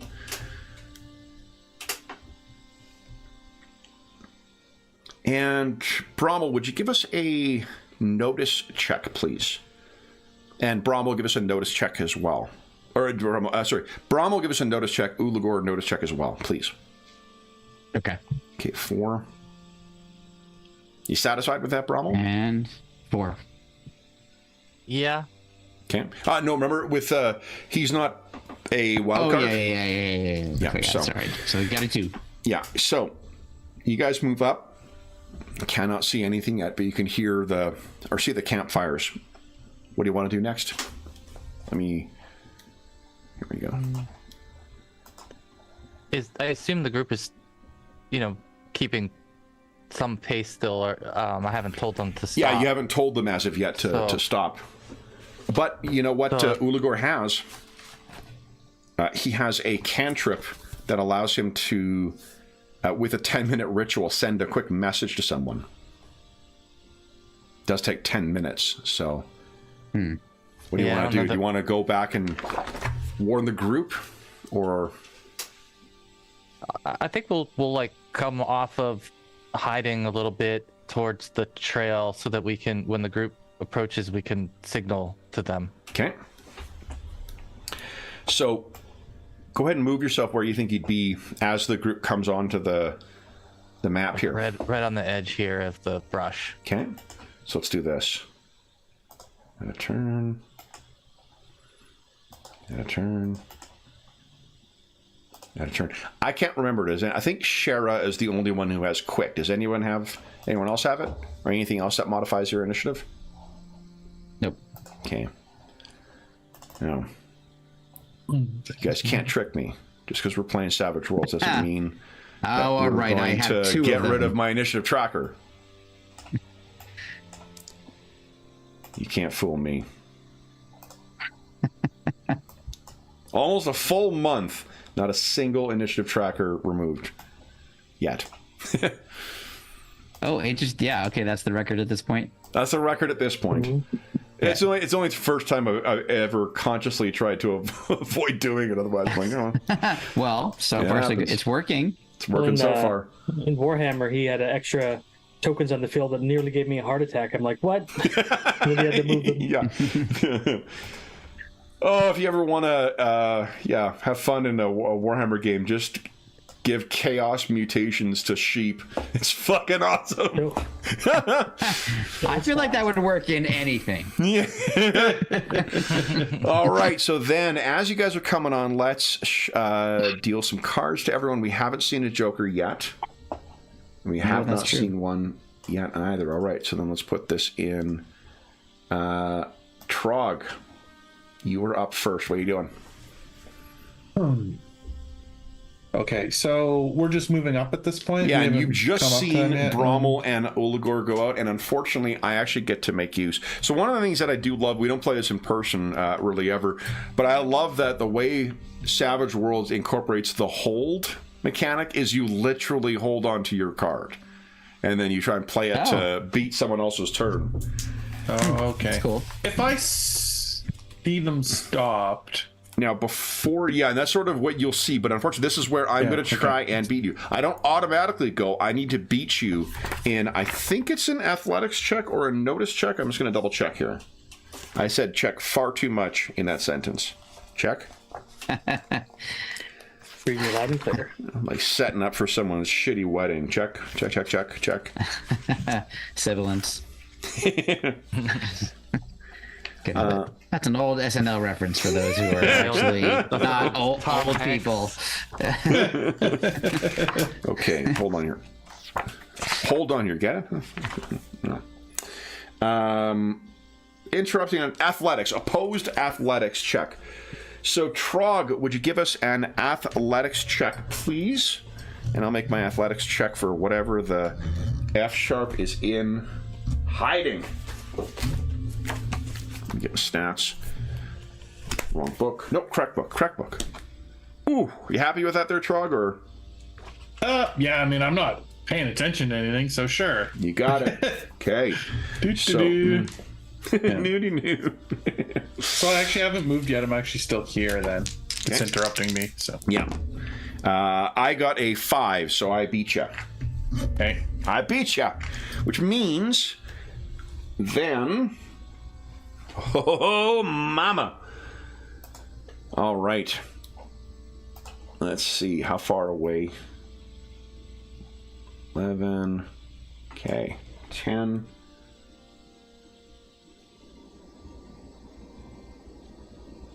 All right. And because they have surprise, I just want to quickly look up. I think it's +2 to hit. It's usually like a +2 in Savage Worlds. But I don't remember. The drop. Like getting the drop, yeah. Oh, there's a surprise entry on 139. Off guard. Yeah, this has to be up close. This is medium range, so I won't give him the drop on it. But you're absolutely right. The drop is awesome. +4 to hit, +4 to damage. Really good ambushing people. Unfortunately, these things were surprised by how close that the others get. Oh, here we go. Those who are being... so this happens on a hold. We draw cards as normal. Victims of the attack make a notice roll. Those who make it are dealt in as usual. Those who fail get no action card and do not act in the first round. So would everyone give us a notice check? Let's see if you get to act this round. Otherwise, there's no other bonus. Now let's roll my attacks. Should I make one for Ulugor as well, Kevin? Yes, please, yeah. Okay. Okay. Looks like everyone succeeded. Oh, good. Ulugor got a raise. Nice. Yeah. All right. So I got 1, 6. Let's see here. Ooh. And one evens, odds, evens. Fuck. So as Ulugor comes off, you can hear this kind of nasty... Someone shoots and hits Ulugor. Ulugor's toughness is what, an 8, I think? Let's see here. Toughness is an 8. Yes, correct. 8? Okay. And its armor is 3, isn't it? That's right. Okay. It matters. Pathfinder or Savage Pathfinder does make use of a lot of armor-piercing stuff to differentiate between different weapons. So, oh, interesting. Yeah, not a lot of the great weapons are generally the ones like one of the reasons you use them. Not only more damage, is they've got a better AP. That's cool. So, okay, here we go. I got a hit, not a raise, and 4 points. So Ulugor is grazed by an arrow, and what you can see. Yay! 4 mites. Put them in the initiative order. Who have just... Why did I close that? Fired little arrows. It looks like they were waiting in ambush for everyone. And they're skittering, and you can hear more kind of chattering further up the road. What did I do here? GM's layer to the token layer. There we go. That makes sense. Okay. All right. Then, why don't we take our... let's do 1 round of combat. Then we'll take a mid-session break. So then, Trog, you can complete your round now. I think everyone succeeded on the notice check, right? Yeah. Yep, great. So, Trog, what are you doing? Yeah. Well, he's moving forward. 1, 2, 1, 5, 6. And Murray, if you're going to run, just click on the run button. It just gives you -2 to any of your actions that round. Oh, okay. No, I don't think he would run up because, he doesn't want to get into close combat anyway, so... Let's see. And what would you like to do? I just want to quickly... Whoops. I wanted to look at it, not Excuse me. cast it. Oh, if I click this, then I think it tells me the range. Yeah. It does. It's your spirit, I think, spirit dice. But one of the power modifiers is to spend extra to double the range. Oh, right. If you So my wish. spirit is D10. What did I say? 170? 170? And yeah, I was just going to go, I have it open. Double the range is plus 1 power. Triple for plus 2. Okay. So why don't I throw a firebolt? And remember, if you choose to, and you feel liberal with your power points, you can throw 2 with no multi-attack action penalty because of your edge, your bloodline edge. Yeah, I only have to double, so it's 2 per shot. Yep. You want to do 2 or you want to do 1? Yeah, I'll do 2. So the 2? first one costs me 2 First power one, that's points. a hit with a raise. So go ahead and roll damage. Okay, damage. Yeah. Oh, nice. Yeah, 7. So, what? Go ahead and roll the second one. You can tell us. Let's see how the second one goes. Yeah, so here's the second. And the shot. blue bar is that's a success with a raise as well. Go ahead and roll damage. That is Nice. 12. Why don't you tell us what it looks like as you incinerate 2 mites? I think he's just like too much experience with these things. He doesn't want them anywhere near him, and so he just is summoning his full might of flame. So and take hurls 4 power points fireball off. one. And then it is Drawwinius' turn. What are you doing? All right, seeing the success of Trog, he feels a little bit emboldened, so kind of move up almost as far as Trog. He's going to cast a magic missiles spell, also doubling the range, so it's going to cost him an extra power point. Okay. So I can reach this guy. But he's only going to do 1. He's not going to do 2 actions for no multi-attack. Okay. So here comes his. Sorry, I got 2 sheets up at the moment. Here comes his spellcasting roll. Remember, here. click on the power itself. It'll roll. It'll prompt to Oh, roll. yes, Everyone is I prompted to forgot. roll the skill. I went through and made sure all of them are going to be displaying properly. Yeah, I totally forgot about that. Okay. With a raise, beautiful. Go ahead and roll damage. Okay. Here it comes. 8 is enough to take him out altogether. Why don't you tell us what it looks like as your magic missile? Yeah, so it's like it kind of looks like a golf ball sized mode of energy, but like an atom. It's got like other little modes of energy like swirling around it, and then it flies out from its hand and strikes this thing square in the chest and like kind of blows him back a little bit. Amazing. All right.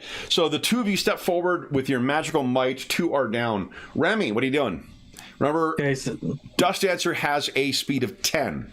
gotcha. Do I see any enemies? Give us a notice check. Yes, because I will have to look. Who's is there? Raise. Fantastic. This gives me an excuse to reveal everything. Otherwise, everyone's going to move forward saying he couldn't get his blade out. He's like, "Oh, you killed him already." Hold on, what layer am I on here? GM layer. Man, it's the way they've got the thing set up. It still fucks me up each time. Here is what else is out there. Oh no! And let me add a token in there. Okay. Otherwise, yeah. Okay, well, now that I just zoomed all the way out. Okay. so I see that, and you see a Dust Dancer trotting on ahead, getting the full 10 of movement. Yeah. And he goes, "There's more of them ahead," and he's going to raise his sword into the air, and he's going to do Inspire Courage, and we're going to boost the fighting trait Of whom? of myself, Yep. Dusk Dancer, Ulagor, and Brommel. So I'm going to spend Okay. extra power points to affect more. So it's 5 points in total. 5 points in total. Okay. Yep. It'll last 5 rounds. Okay. So go ahead and make your Yeah, it worked. success. Nice. So everyone gets to raise their fighting temporarily by 1. What does their spell effect look like, John? So he just trots out and raises his sword and he's hemming a battle cry, and then all of a sudden like red rim fire kind of like rolls across your weaponry, melee weapons at least. Okay. So you rolled a 6. There's actually something very cool about playing this on Roll20 that I'll tell you about in a moment here. All right.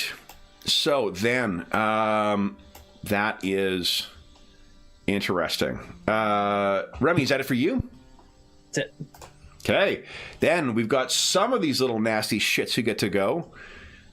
This one is also going to try and cast a spell here. And he starts chanting something as well. And I need to get in closer to do something really ugly. I mean, I'm sure there's nothing ugly coming from this. You guys are fine. Success. So you can see that it seems almost as if for this one over here and these ones, it's almost as if the grass is like rustling and writhing up to help conceal them. Huh. And then this one will scoot over here, remaining in the grass. And then his counterpart is going to do something as well. You can hear he calls something out as well.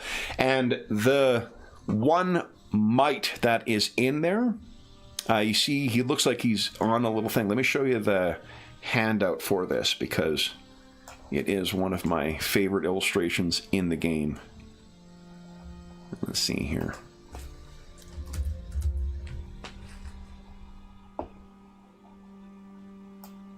It must be under... Yeah. Here we go.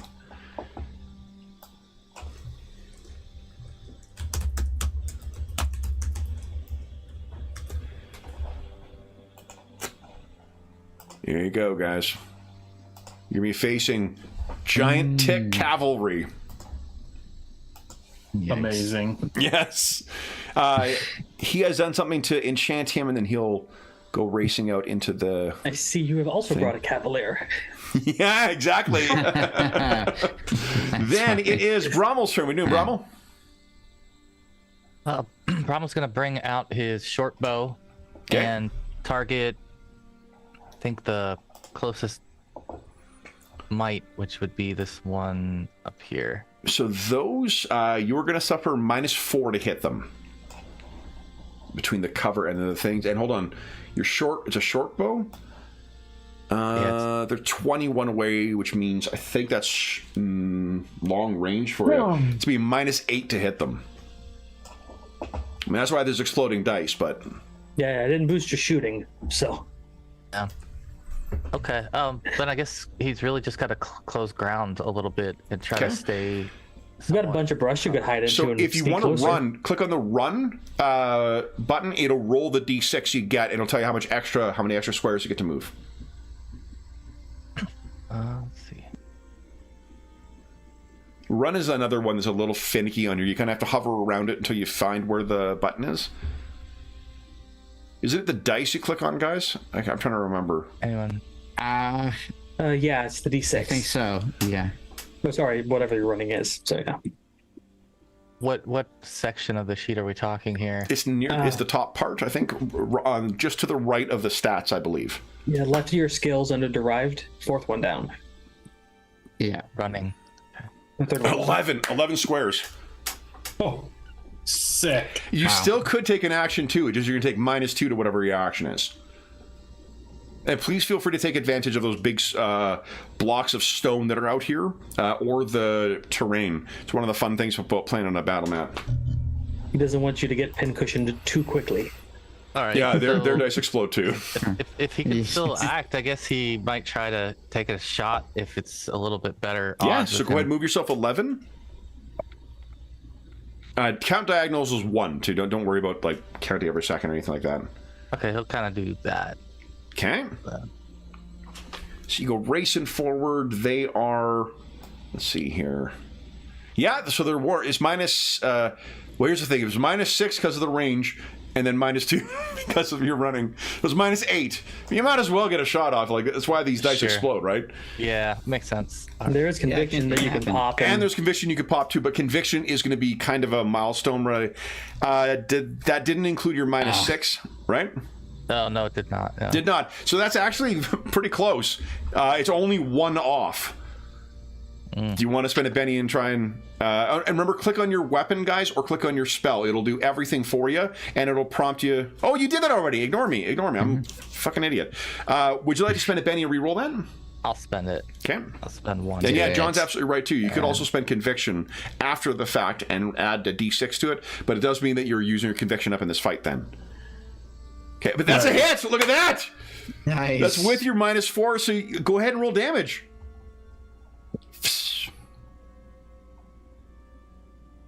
Come on, big money. Explode. Does it roll damage off of the gear? Yep. Or... No, just see the button No, right underneath, here. right under In the the chat. result. Roll damage. Oh, It's gotcha. in chat. Yeah. 8 was nice. Oh, man. So, he's kind of like, and he's just dropped down. Another mite sent off to the afterlife, and the mites have already acted because they held their action. Why don't we take our mid-session break now, guys, and then we'll come back and see what happens next. We didn't get a Joker last time, maybe this time. So for those listening at home, we'll be back momentarily.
All right.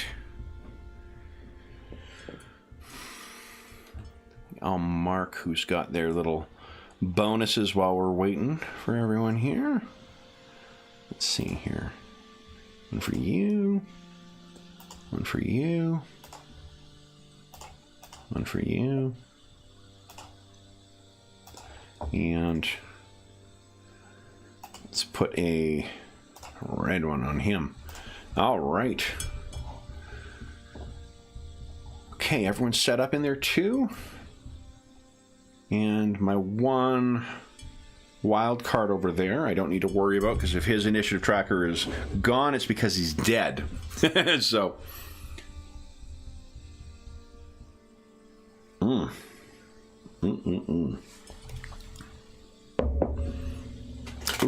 and I can make use of. He's come with the box set for Savage Pathfinder. It's little wheels with for tracking PowerPoints. So I can track the PowerPoints of the gobos. Or the mites. He has 10. Okay. That way I'm not cheating. Or at least I'm cheating less. Cheating a little less, I guess, is more an accurate descriptor. All right. And there we go. Okay. I also have my the box set has these cool the bookmarks as well too that have like the raise calculator. There's a couple of useful things, useful little references for common rules and like wounds and stuff like that, but it's the raise calculator that I absolutely love. Find the number, and there's every step up that you count is one raise. Really handy instead of trying to figure out multiples of 4 in my head. All right, guys, we're all back, so let's draw some cards. Here we go. We're going to deal to... Boom. Black Joker for me! Oh, mama. All right. I don't know about this new card system.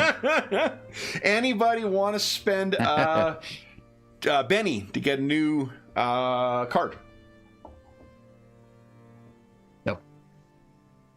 No. No?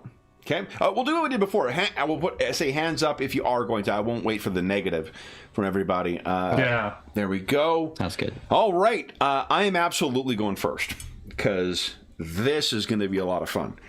All right. So the one sees Brommel out there. Brommel trying to get out there. Trying to be all disruptive. I'm going to spend some extra PowerPoints here to try and make your day a little worse. And guys, I even set out my power cards from the box set so I don't have to look it up in the book. Nice. It is pretty neat. All right. Although I still need to actually find them, because would you think that I'd lay them out? No. That would have been the wise thing to do. All right. Brommel, would you give us a... Oh, at the end of your turn. So at the end of your turn, let me see if this... Actually, the spell goes off first. Got a raise. Yes, I did. All right. So here's what happens. The one that is walking up there, the one with like the black robe and the staff out there, he looks at you and... he waves the staff around. You can see there's little like flying wasps that are in there that kind of, and he gestures towards you. They zip on over and begin kind of flying around and stinging you. And your shooting is going to be reduced by 2 until you make a spirit save to shake it off. So if you go into your character sheet, modify the trait the same way we have been, just step down by 2. And then the other one is going to, let's see here.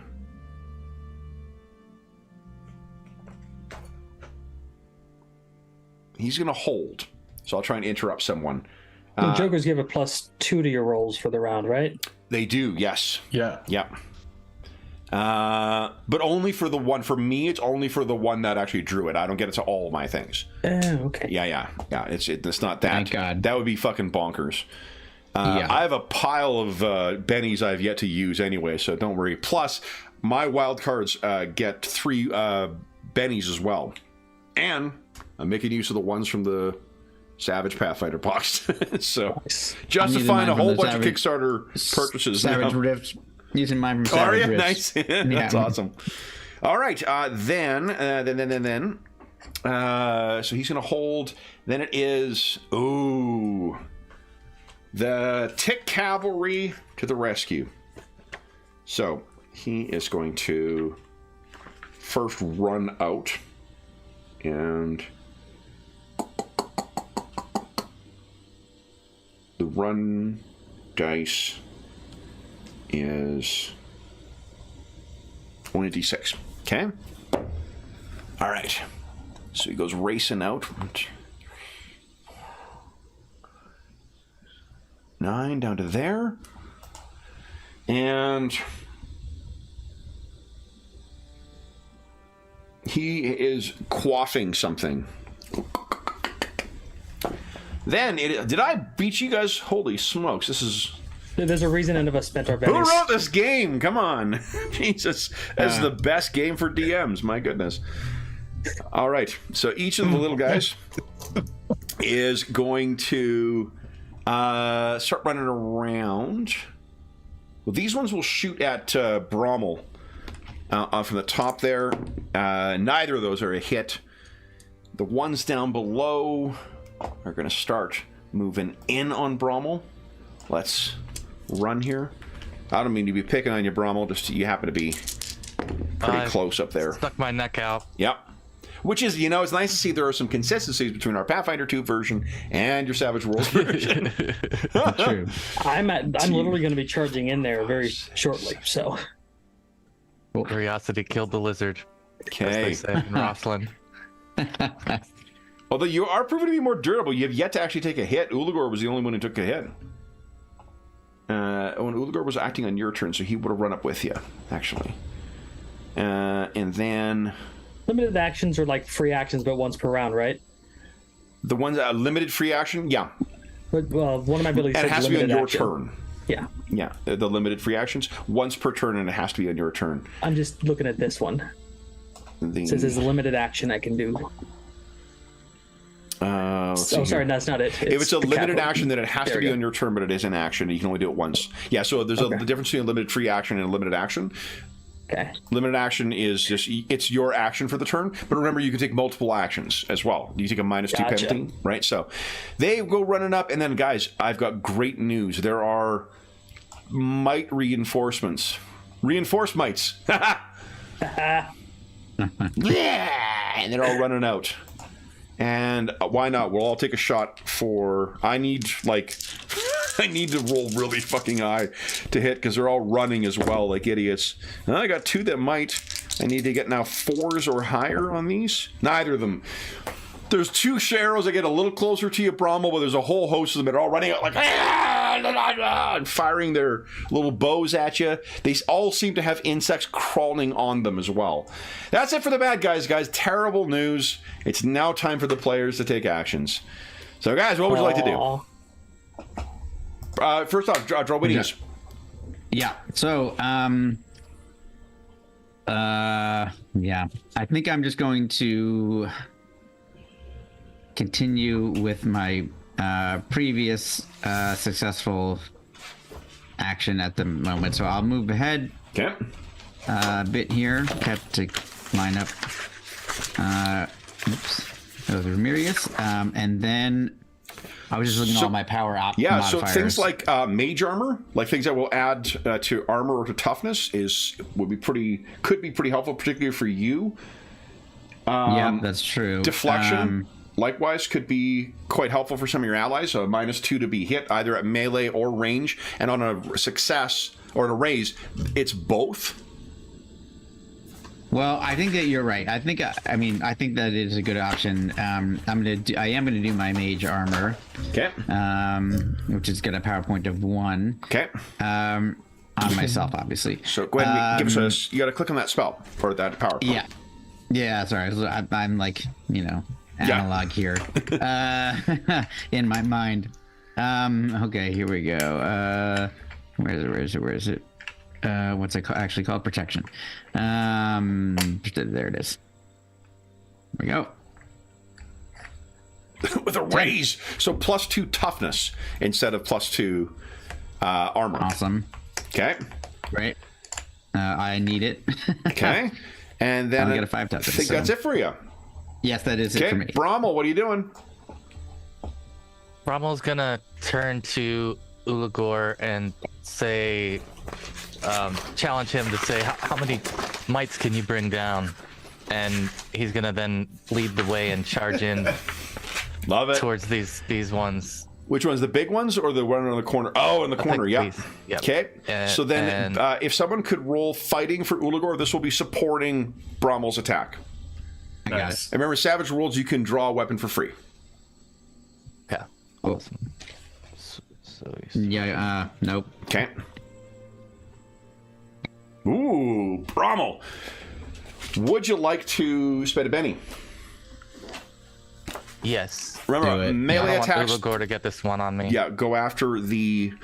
Oh, remember, gang up bonus is such a thing in Savage Worlds. Each additional ally or target that's fighting you gets a +1 cumulatively, up to a max of +3.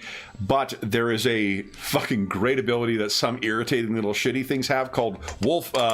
What is it? Formation tactics, where you double the bonus you get from gang up. Man. Take them out before they get in close. There you go. That is okay. Hold on. 4. 4. I don't think is a hit. The other parry is a 5. Now, would you care? You spend another Benny. I'll hang on to the last Benny here for now. Then that is it for you. Remy, what are you doing? I have a question. How big is a medium template? Medium template will affect, I think 3 targets. Okay, and so first thing I'm going to do is I'm going to spend the Benny and regain 5 power points. You got it. And then we're going to spur Dust Dancer into a run. Okay. 16. Oh, he's just going straight in. And then for Remy's action, he is going to cast. Let me tell you what the burst template is, because we're actually using this. I could probably. Wait, and what was your bonus to Brommel's melee that you gave him? It kicked it up a step, so he's rolling a D10 now. Yeah, that's looks like it's already.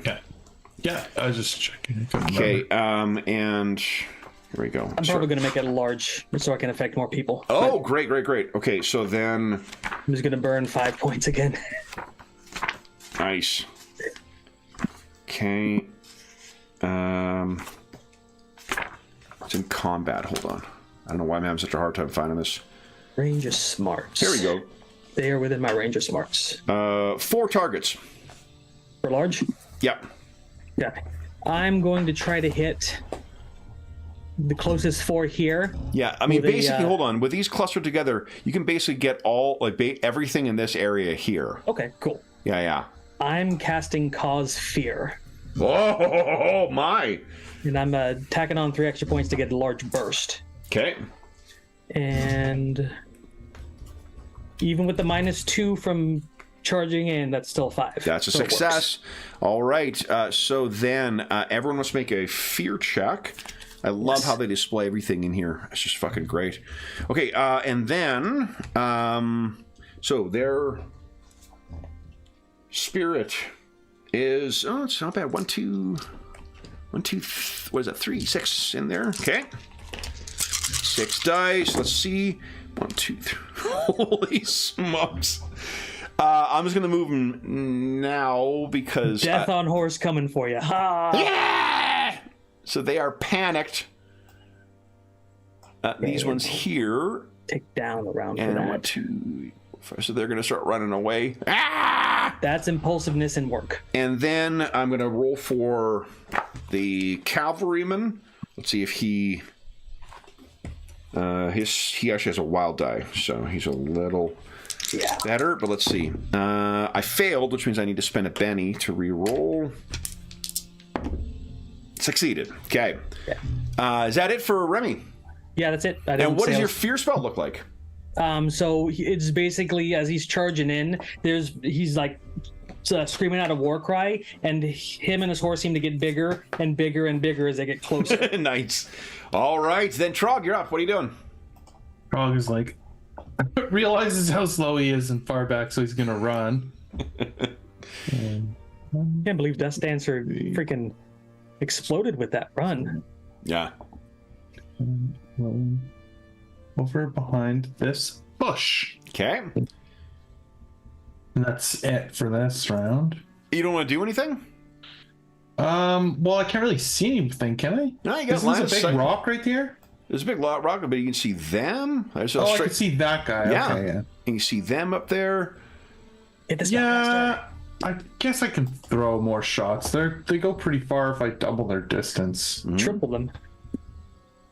Yeah, but I don't want to run out of points before You spend a penny like I didn't recharge. Speaking of too quickly. Oh, look at that. Nice. So that is even with the range, because you do suffer the range penalty. No, you don't. No, but the blur. I'm hitting the one that's close to me first. Oh, the one over Below me. here? The big guy, or this big guy, or this guy? Excuse me. No, yeah, the little one down. This The one, little one close down there. Okay. Yeah. I don't want anybody to get to me. Oh yeah. So that's that one right there. Yeah. Even with the cover that he'd get there, that's more than enough. He's sneaking up, and you're like, no. Yeah. One Boom. explodes, And that's 3 for now I'll Trog. throw a far away one. okay. Is it the one behind the tick cavalry, or one of the ones that is harder to hit? No, yeah, this guy here back there. Okay, go right ahead. Yeah. Oh, Yeah. Hit with a raise. Go ahead and roll damage. Wow. Trog likes throwing fireballs. Yeah, 15. Incredible. You So, got the one I missed. They're like, yeah. All right. That is they the kind of end. look like flaming meatballs. Yeah. That is the end of round I was 2. just imagining goblin snot in your hand. Let's recall all cards and shuffle the deck, because we got jokers last time. And we'll deal.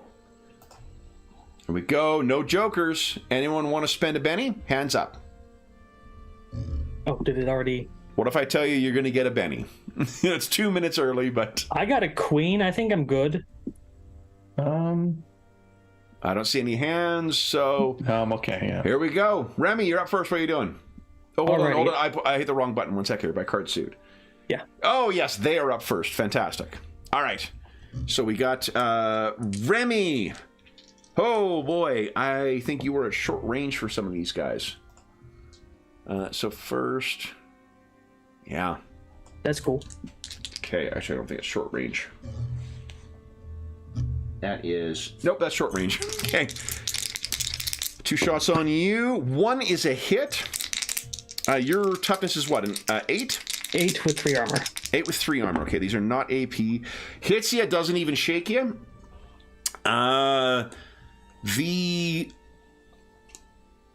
see here. Those ones behind can make a spirit roll. No, they're all running away. So all 5 of those little guys behind all go racing off into the bushes and will not be returning. And then these little ones over here are going to try and gang up on Brommel. Brommel, what is your parry? 8. 8. Oosh. Okay, so I got +1 to each of these. All right, so these little shits come in, and they have these brutal... It looks like they have sharpened and somehow, like, hardened, basically, like, rotted old or disgusting old tree roots. And they're trying to stab you with them. But you're kind of ducking and weaving and keeping them at bay. They're not able to get in and get a solid hit on you. And... that is the end of their turn. You guys are chewing through them. Remy, you're up next. What are you doing? Alrighty. I am going to use my Order of the Cavalier and Okay. issue a challenge to the other Cavalier. Nice. It's And a limited then- action. Okay. Lex Dancer is going to move in, and I'm also going to be making an attack, so if that's a penalty, I'll be taking Yeah, that. I'll be -2 to your attack. So I'll be moving in and swinging my sword. right Light ahead. grace. you -2. That's a 9, though. It's pretty good. So that is enough to get a hit. Go ahead and roll damage. Okay, no damage modifiers. Hold on. Sorry. I actually have I have free strike. So as soon as you move in, he gets our first strike. As soon as he gets in, he gets an attack on you. And it's not like an interrupt thing. It's just a feature of his feat. So you come in, and he clearly seems to know what you're doing. What's your parry again? Parry is 7. Parry 7, okay. So, all right. Ooh, I hit with a raise. So you're coming in. He ducks under where your stroke is going to be. He brings up his short sword. It's an 8-3, you said? Yes. Okay. And let's see here. You got a raise, so I'm rolling extra dice. 8. So I don't have any AP, but that is you are shaken. Okay. Can I spend a Benny to unshake and to keep my turn? You cannot spend a Benny to unshake and take your turn because it's during your turn. Here's the reason why. During your turn is when you're shaken. Yeah, and then you would lose your turn. You can't spend your Benny and unshake, so you're not... Could I spend a Benny and try to soak it? Yes, you could. Yeah. I will do that because I really want to hit him. Okay, soak roll. So just need 1 success on this. Yep, you're good. Okay, so he hits you, but it sort of grazes across your armor. Then, that's just... Oh, that was your damage. Damage was 8. Yeah. So you do manage to connect with him, but unfortunately, he seems to have some kind of armor on. That does not pierce it. Benny to reroll damage? Yeah, yes. Of course. Yeah, absolutely. Come on. Yes! There you go. That is 15. You didn't get a raise in your attack, right? I don't think so. No. Okay, so it's just a hit. All right, then that is 15. Shaken with 1 wound. I'm going to try and soak it. Because he is fair's fair. I did a it boss. Let's see here. I got a raise. Yeah, so you guys are exchanging. You're riding in, and both of you gonna hit one another, and you're about to ride past one another, but neither of you hits a decisive blow. Then it is magic turn. It is. The little shit in the north there is... Are we going to get a Benny soon? Going to kind of start waving. Well, you guys just got one at 10 o'clock, so it'll be a little while. Oh, did we? Yeah. I thought I'm you said pretty we were sure you going to added get it. one. Yeah, because it was before your turn. And you're sitting on 4 right now, so... Am I? I only have 1. Oh, it could be... I am... Oh, all your tokens are showing behind on mine. I remember you saying you were going to get one shortly, but I don't remember you saying you didn't add it. Sorry, then if you didn't add it, John, go ahead and add it. Okay. Yeah. All right, then it is... I'm going to cast... Once again, one of those guys on the top there kind of waves around the head, and all these little wasps come out and shoot out at you. You are now taking -1. Step your fighting down by 1, please. For who? For Remy. Okay. And then the other one is going to... My fighting is back to normal then. Try and... You rolled a 6 on your casting. Ooh, I'll spend a Benny reroll that. Yep, there. There it is. And I have unwoven your enchantment. So reduce now. You had the boost, and then you were reduced by 1. Now your fighting is down by 1 net because they have unwoven your spell. Just on me, right? Not my others? Just you. Only the 1, okay. Yeah. Then it is the champion's turn. So first thing he will do is try and hit you. And he's got Frenzy, so he gets to roll 2 weapons, or 2 attacks. 2 skill dice. I may have impulsed myself into a bad situation. Nah, that's what heroes do. So here we go. And your parry was an 8, right? No, it was a 7. 7. Okay, so I need to spend a Benny to re-roll that. Those were terrible rolls. And then he's not able to get a hit in. Your sword is going up and deflecting his attacks. He does have... He doesn't have it. He's got free strike. He can't freely withdraw from you. So he's remaining engaged. Trog, what are you doing? Hey, I'm going to, excuse me, come around this way. I'm going to run again. You scampering around his fire goading out from you. I'm actually going to run. Sorry, I went not that way. I'm going to run up to this bush here. All right. Is there a, like, I can't remember if there's like a take cover or like. There is a defend. So, guys, if you have questions about what your tactics are, hover over the little dagger on your character sheet, or click on that. It'll show you all the combat options in Savage Pathfinder. Oh, that's cool. Okay.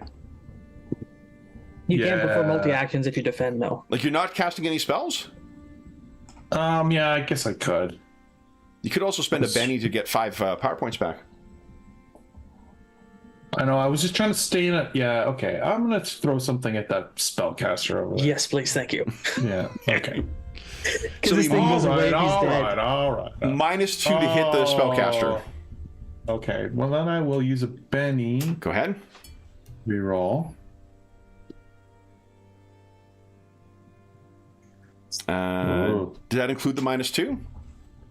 No. No. Okay, so it's a 4 with -2. 4 is good enough. Yep, 4 success. Go ahead and roll damage. Let's see what their toughness is. Doesn't matter. He's gone. Dog's the fire master. All right. So with my. 22, I'll spend 1 Benny to try and soak some of this, but I don't think he's going to succeed. Nope. What does it look like as he just goes up? I think he's, Trog's a little nervous about what these guys are capable of. So you can see that, like, instead of, this sort of quick fireballs that he's been doing, he makes a really big one and he sort of hurls it with 2 hands at this guy, up over the bush and into the grass area. Yeah. Amazing. Kevin, All was right. that the one that dispelled my spell? No, that was the other one, but it was the one who surrounded you with bees or wasps. All right, then, Brommel, what are you doing? Rommel's gonna try to strike the mites in front of him. Okay.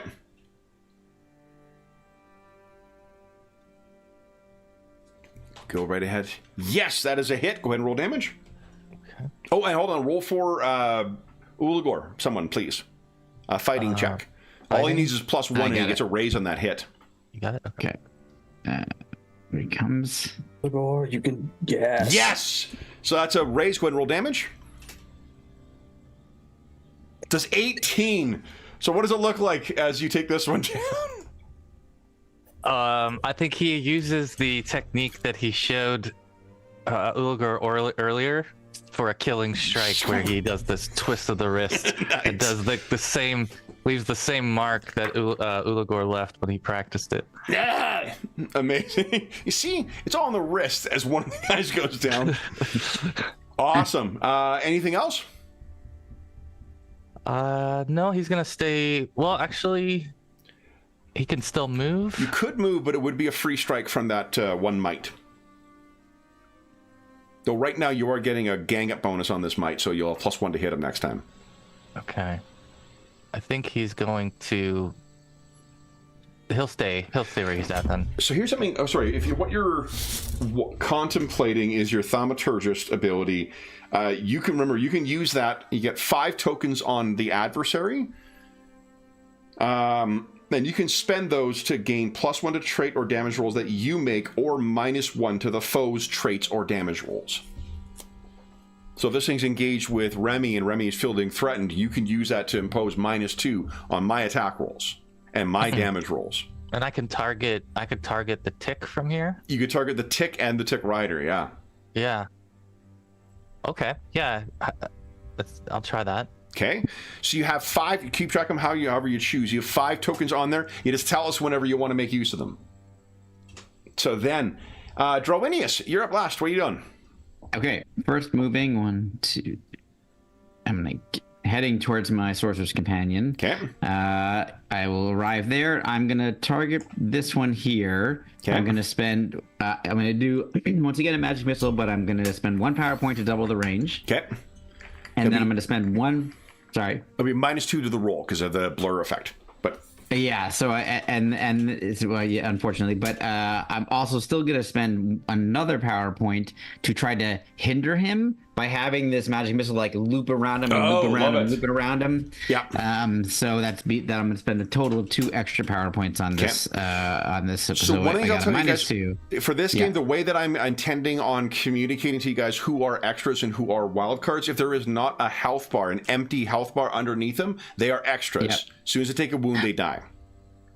Okay, that's good to know. All right, well then I won't spend the extra power point. I'll just do the double the range. It's a really good effect, a good idea with that, but just I figured that might have been. No. That's good to know. I wasn't quite sure. 5. That's a success. Go ahead and roll. I remember you click on your spell, not the. Oh God. Yep, I did it again. That's okay. Sorry. There it is. So just click on the spell and then click on the damage. Okay, yeah, I was about to do it with a -2, but yeah, okay, right. I'm assuming the attack was. So go ahead and roll. I'll just do the damage. Go, come on, big money. 13. So yeah, your 3 missiles scour through this thing and send it flying back 3 yards. Nice. And it is a bloody heap that hits the ground. That's the end of round 3. We did not see any jokers yet, so let's do our next turn. No jokers this round. Anyone spending bennies to get a card, hand up. I see no hands. Everyone looks. I'll take. You'll take one? Okay. I'll take the better of the 2. So yeah. Go. Remy. Actually, it is a little. No, it's worse. It's a diamond. Okay. So let's put it there, and then I'll delete it. Okay. Gotcha. Oh well, it was worth a shot. Okay. Then let's put it in.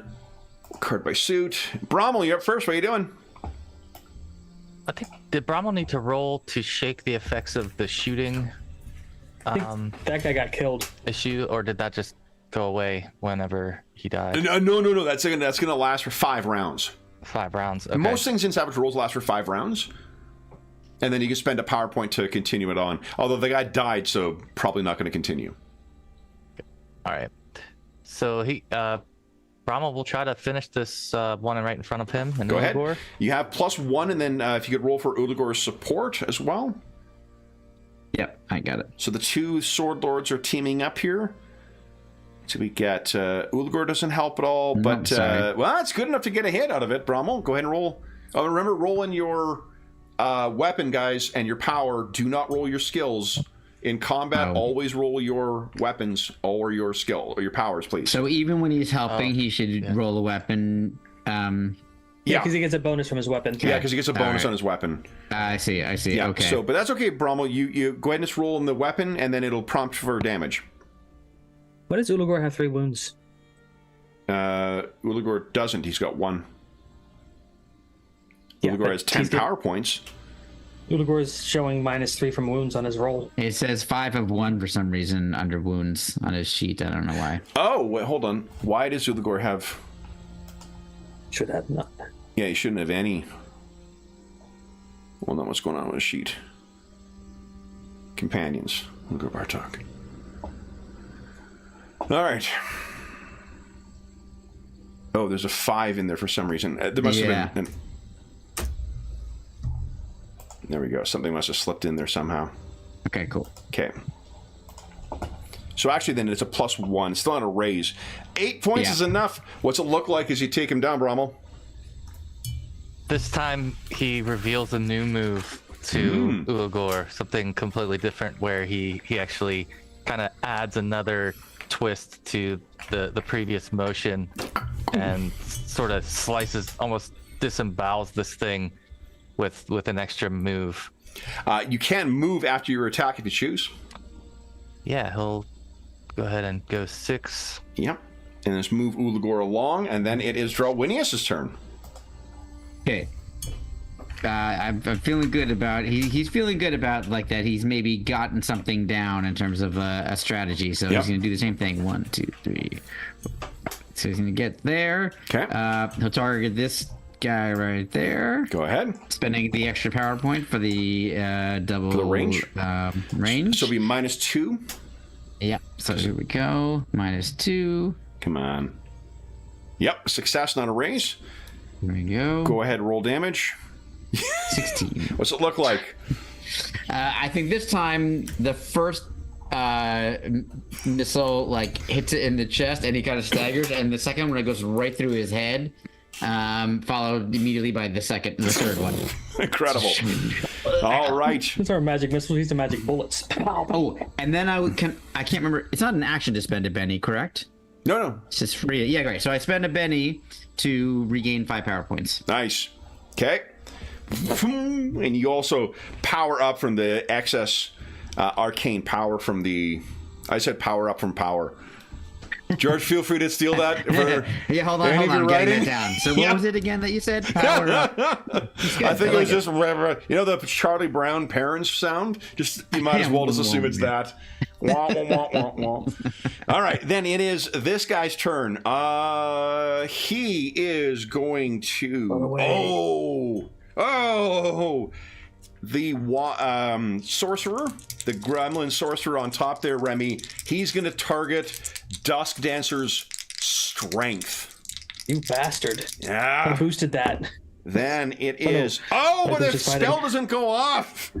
I can spend a Benny. I'll spend a Benny. Here we go. Oh, spell goes off. So Dusk Dancer's strength is down by 1. Okay, so he's at a D12 now. So he's still able to hold you on there, but you can feel there's a bit of a winnowing. Now, I think something we forgot to do for you last turn, Remy, is make a spirit check to resist this. Oh, to see if I fight it off? Yeah, to fight off the boost, the drain. Yeah, you're back to normal. Yay. Okay. Then, speaking of which, it is Remy's turn just before. Oh, what are you doing? Yeesh. So if Dust Dancer doesn't move, can he attack with me? He can, yeah. Okay, so we're gonna duo, like have Remy get up on his hooves and try to slam onto the rider, and then we're followed up with a sword strike. Okay. I'm gonna give him -2 to hit the rider instead of the thing. So just go ahead and give us an attack with him. He's an extra anyway, so -2.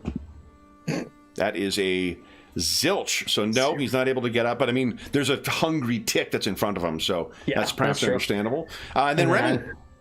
I want to. What is it? Was it Wild Strike? Wild Strike is +2 to hit, minus, and you're flat-footed. +2 to hit, plus. Yep. I'm gonna go for a Wild Strike. Is it +2 to hit, +2 to damage, or is it only +2 to hit? It is +2 to fighting, +2 damage, but vulnerable. Okay, yeah, there you go. So it is +2/+2. Yeah. Okay. Go ahead. Go with my Light's Grace, add a 2. And that is a hit with a raise. Go ahead and roll damage. Add 2 damage. Okay, so that is 12, 13 total. How are you feeling about that? I think I can do better. Okay, go ahead and spend a Benny. I will do that. Yeah. There you go. 15, 16, 17. All right. So that is, let's see here.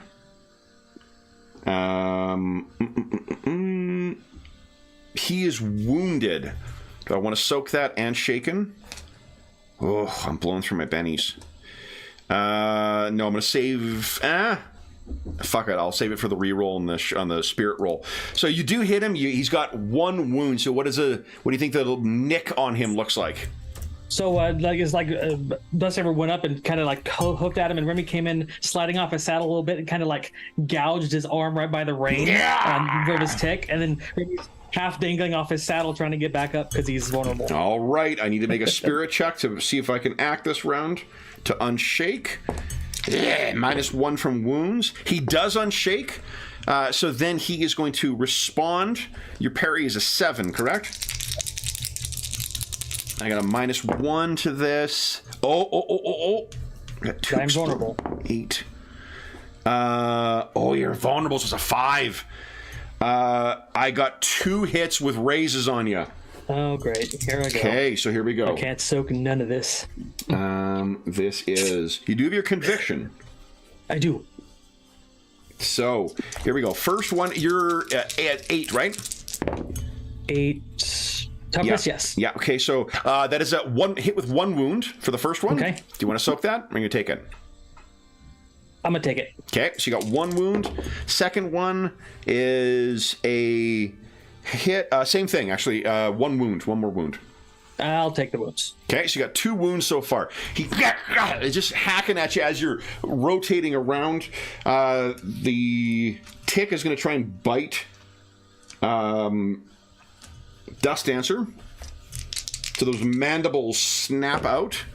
That is a miss. I can't remember what Dust Dancer's parry is, but I don't think a 3 hits it. It does not. So you guys can see that Remy is locked in combat with this mounted, what do you call it, tick. And in spite of the primitive and frankly disgusting nature of it, he seems to be a pretty capable combatant and managed to get 2 good licks on Remy, while Remy gets 1 on him.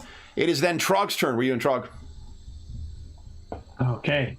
Well, This one over here is not benefiting from blur. The green dot on him, he does not get it. oh, and he is. Sorry, I'm going to measure that. Can you tell me how far? Actually, good. Then I'll just try not to screw it up. He is 15 away. Okay. He could run over there or like move over there in that direction if you want. Well, no, I can spend extra points to throw that far. Okay.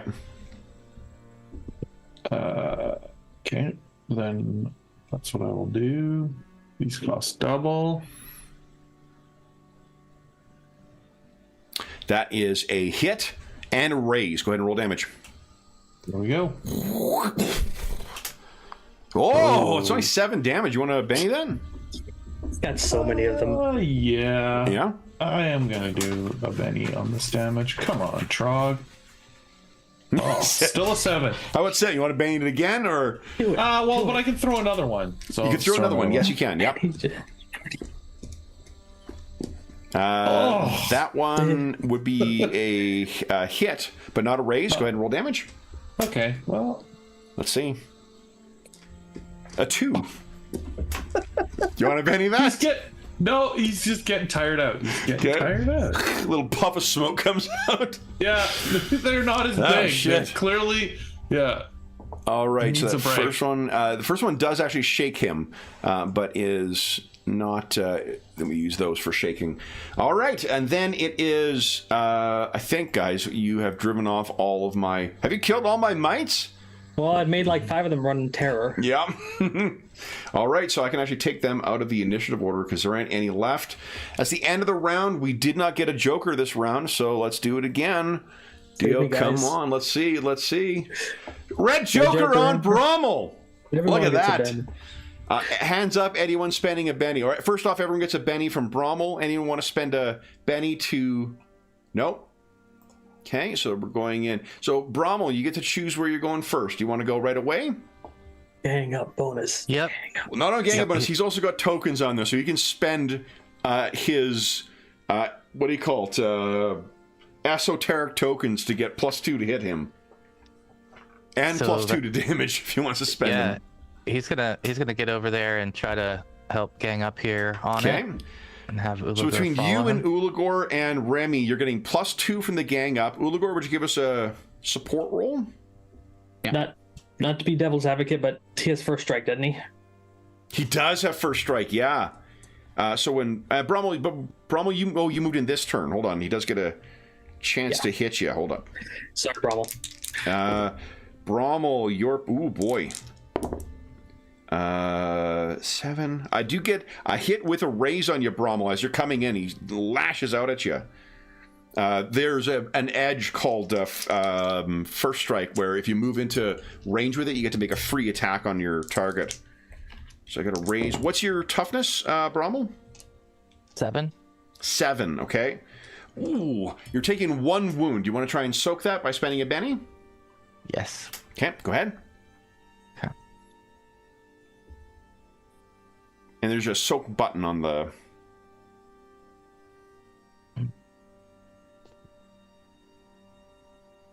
top on the right, I believe. Got it. Just the left of your wounds. Yeah.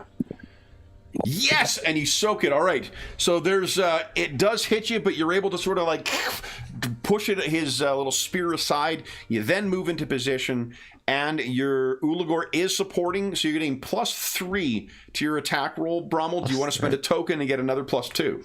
Yes. Yes. You have +5 to your roll. Go right ahead. Right. Click on your weapon and add 5. Remember, don't put the plus sign in. That is a hit with a raise. Go ahead and... Oh, no, it's not a raise. It's 1 off from it. Is there a group up bonus from... that includes everything. The gang up bonus, the support from Ulagor. You could spend a Benny and re-roll, and you take the better of the rolls in Savage Worlds. Sure. Let's Sure, do okay. it. Let's do it. So remember, 5 is your modifier. Come on, big money. Let's see it. 12 or higher, 12 or higher. There you go! Yes. Hit with a raise. Go ahead and roll damage. Oh, and you want to spend your esoteric token to get +2. Yes. Okay, so you get +2 to damage. All right. No! You want to spend a penny to re-roll that. I kind of do. Yeah. I think I Last do. one. That's not do great. it. Come on, let's see it. And this was 2. Okay. There you go, 15. 15 is enough to shake and wound. And I don't have a penny to soak it, so he's taking another wound and he's shaken. Oh, no, hold on. I'm counting up for these ones. Oh. Then, you know what we forgot? You get +2 to all of your rolls and to your damage because of your Joker. So that's actually 17 points of damage. Does that include the +2? Yeah, it does. Okay. That's a 17 points of damage, which is a second wound. All right. What are you doing, Drowinius? I am continuing to use my same strategy because it seems to be effective. So I'll move up there. I'm going to try to hit this guy with my magic missile spell, spending what I need to reach him. No penalty this time. And I got no penalty. Okay, nope. Great. Here we go. That is a hit with a raise. Fantastic. Go ahead and roll damage. Come on, big money. 10. 10 is enough to wound him, but these guys are wild cards. You want to Benny that, or? Yes, I do. I got plenty of bennies. So here we go. Ooh, one thing I think I forgot too, Trog. You're asking about the bloodline ability. One of your the bloodline ability you have right now. You get +2 on damage when it is a fire spell you're casting. Oh. Yeah. And that's not on the rolls. It doesn't automatically roll because it's so easy to spend a PowerPoint to get a new trapping that I don't on there. So we just got to remember that going forward. But yeah, this one. What does it look like as he goes down, Drobinius? Okay. So his little atomic-looking magic missiles kind of fly through, like twirling like this as they go, and they like bore into him as they get to him. All right, and then it is Remy's turn. What are you doing, Remy? Spinning a Benny to unshake. Okay, hold on. Remember, you got to do that before your turn. Because if you do it on your turn, that means you don't get to take an action. I thought it was at the beginning of my turn I decided to unshake or not. No. So let's just go through this one more time. This is the way it works in Savage Worlds. If you spend a Benny to unshake, which you can't do at any time, you can just unshake. As soon as it comes to your turn, you have to make a spirit roll to unshake. If you fail that roll, you can then spend a Benny and unshake, but you cannot take a turn. You either have to roll spirit on your turn successfully or spend before it's your turn. Okay, well, I guess I'll roll spirit then. Is it spirit or vigor? No, it's your it's spirit to unshake. Okay, well, so should we interrupt at the start of the thing to say we're going to do it? That's exactly it. It's because you're spending a Benny that you might not need to. This is it's the risk reward of it is you're spending it outside of your turn. But John, you're fine. Like I didn't clarify that again. So if you want to have spent that, if that was what your plan was, go ahead. Yeah, I was going to uncheck because he's going all out now to try to finish this guy off. Yeah. Well, I have good news too. It's also 10:30, so everyone gets a Benny. Cool. Nice. I may need it. Go ahead. I'm going to once again wild strike on him, or wild attack to make up for my -2 for wounds. Yeah. So. Oh, you got 2 wounds. Ooh. Yeah. And we'll have Dust Dancer try to hit him first. +2 to your so the horses, I don't think they can attack up front. I think it's a rear attack for them. Oh. I'll double check. Yeah, they can kick people from behind, but they can't. No, you're right. up. You're right. Yeah. You're right. It does say rear. Okay. Oh no, 2 front or rear. Oh, okay, yeah, I sounded corrected. Go ahead. Okay, so he's gonna. Does Dust Dancer get the gang up bonus? He does, which will cancel out the penalty to hit the might cavalry. 5? That's a miss. Okay. That was worth a shot. Yep. Alrighty, and then we will go with Light's Grace, +2 and 2 for gang up bonus. Yeah, so it will nets out. Oh yeah, because your wounds will be calculated too. Yep. Yeah. Go ahead. That is a miss. You want to spend a Benny? Well, I do. Okay. Re-roll. Trade modifier 2. Ah, damn. Just. You out of bennies? I'm out of bennies. Okay. Then. Yeah. I have no other sorcerers left because you guys are killing all my guys. In a last-ditch effort, he is gonna wild strike as well. I got to unshake. Hold on, I got to unshake first because Brommel fucked him up. Got one more round of the boosted fighting for Brommel. I unshake. So then I'm gonna wild strike and I'm gonna spread my joy around here. So let's see here. Because Frenzy is a great edge. She's -3. None of those will hit. So he, in desperation, is just... He just did what I did. And I got no bennies left to spend. And this guy does not have villainous conviction. Trog, what are you doing? This might is teetering on the edge of defeat here. Yeah, so I'll just move this time. 1, 2, 3. Just so everyone knows, too, firing melee or spells into combat, it's only if you roll a crit fail that there's the it uses the innocent bystander rule. So I think it's only if you roll. Oh, okay. Yeah. Here, let me just read it out because I know that's what it says as the. Okay, well, I'll roll my bolt anyway while you're looking it up. Firing to melee. Here we go. Innocent. 7 is the roll. 7 is the roll. Okay, so let's hear. 135 is the innocent bystander roll.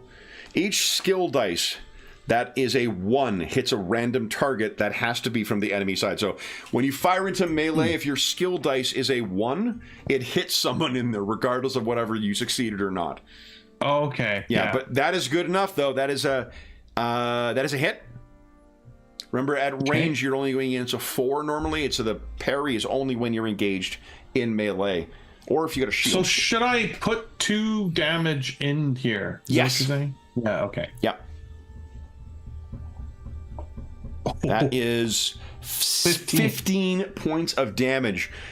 I cannot shake that last wound, Trog. What does it look like as this little mite goes down? I think this one, because his allies are there, he doesn't want to do his normal throw the fire. Yeah. So he sort of like conjures the fire right in the belly of the tick. And the fire bursts out from inside of it. Amazing. So then the mite and the tick die. All right. So with the last of them dead, what happens next, guys? Remy's going to try to heal himself. Yeah, let's here, I'll go back to our let me clear this. This is what I want to do. Of all terms. Great fight, guys. Guys made some pretty effective teamwork there. That was great stuff. Got lucky with sending the mites running. Didn't know if that would work or not. It's one of the nice things with playing with, Savage Worlds allows you to play with a pretty sizable amount of shit on the table. And it's meant to be disposed of, so it's easy to just send them off. That's great use of an indirect combat thing. So Remy is pretty banged up. Yep. What are you guys doing? I'm going to spend 3 power points to see if I can cure my wounds.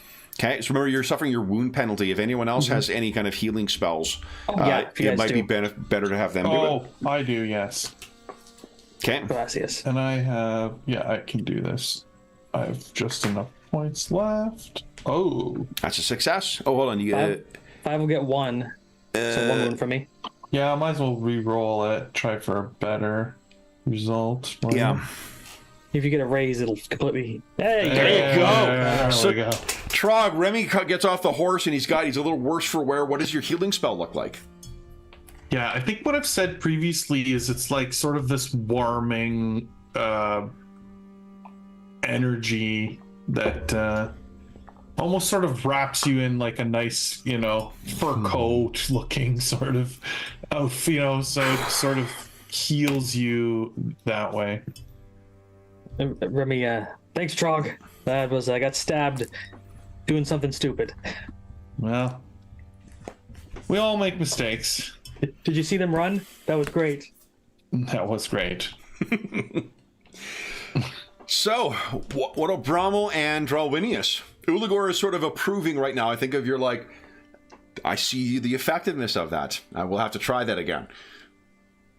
Dronius kind of takes a moment to kind of review his spell book, just to go over what did he do right in that combat, what didn't he do exactly right. So he'll spend a penny to gain back 5 power points, which I already did on his token. Okay. Yeah, I think Brommel is just maybe reinforcing some of the things that he's been doing with Uligor, and yeah, I think also really kind of shocked by how quickly we dispatched of this many foes, and impressed by Remy's ability to just get them running away, which was probably very shocking for all of us to see. I only did it because I knew you had my back. I mean, you saved my bacon there. Well, you said before that it was a stupid act for you to charge in, but there's a fine line between stupidity and heroism. Oh no! Charging in wasn't stupid. Try to swing off my saddle to clip the guy was stupid. Sometimes it's a combination of those two things. Yeah, I saw you with your little magic missiles. Those priests were annoying. You see the bees? He's hitting some of his skin where the bees were. Oh yeah, there's nasty little welts there too. Although they're remarkably healed from Trog's magic. So Nice. It is probably, let's see here, what time of day is it when this fracas occurred? That was a great fight. Yeah, that was awesome. It's 6 hours into your 8-hour travel day. What are you guys thinking? Do you want to take some time to inspect this place? See what, there still is meat cooking, although God knows what they might be eating. Oh, Yeah, the farmers we met did say that they were having issues with mites in the region. What was that? Drosmis and Radnik? Maybe we should look around and make sure that there aren't any more of them hiding, or disperse their camp so they go away. Track them And a also little. just check the bodies as well, just to see if there's anything interesting or notable about them. So the one thing that isn't on here that you would have thought is that by sort of inspecting them, there isn't any tribal markings, and perhaps, Dralwinius, you mentioned that out loud, which will give us the opening for Brommel to go ahead and give us let's see here. Why don't you give us an occult roll? And the reason I'm asking him to do is because of his lore master ability. He gets a free reroll when making academics, common knowledge, occult, or science rolls. And he got a raise, 2 raises on this one. Yep. You can roll again if you like, but you don't have to. I can take the better of the two, or You can take the better of the two unless you roll Snake Eyes. Okay. Snake Eyes always trumps. I'll risk that. I'll risk it. Oh, all right. Here we go. I could take the Keeping better it of the two, interesting. right? Yep, you take the better of the two. Unless you roll two Okay. ones. Unless you roll 2 ones, it does roll 2 Yeah. ones into that. But no. So 13. So Brommel, again, how does Brommel share as you're looking around that the way that these things? It's because of their disgusting noses. It's actually a pheromonal stink that they share as an identifier, as opposed to tribal markings or like badges or banners. You see Remy coming over and look at you as you're doing this. Like, is there some kind of like below conscious level frequency you're tapping in to know these kind of things? Like it's more like a faint odor that maybe you need to attune to be aware of. They stink. That's all I know. Brommel reads a lot. What can you say? Now, what you do find as well is that the two scorched remains of those two little sorcerer gremlins, the vermin mancers, each That's of a great them name. has a little, what do you call it? A little vial on them that looks to have been stolen from someone else. And Drawinius, you can give us, let's see here, an academics or occult roll. Your dealer's choice. Because you're the one who has detect magic, so. Yeah, I think given his kind of history, I'll go with academics. Okay. So guys, you have two. Oh, you want to spend a penny? I'm gonna bet. Yes, I do. Heck yeah!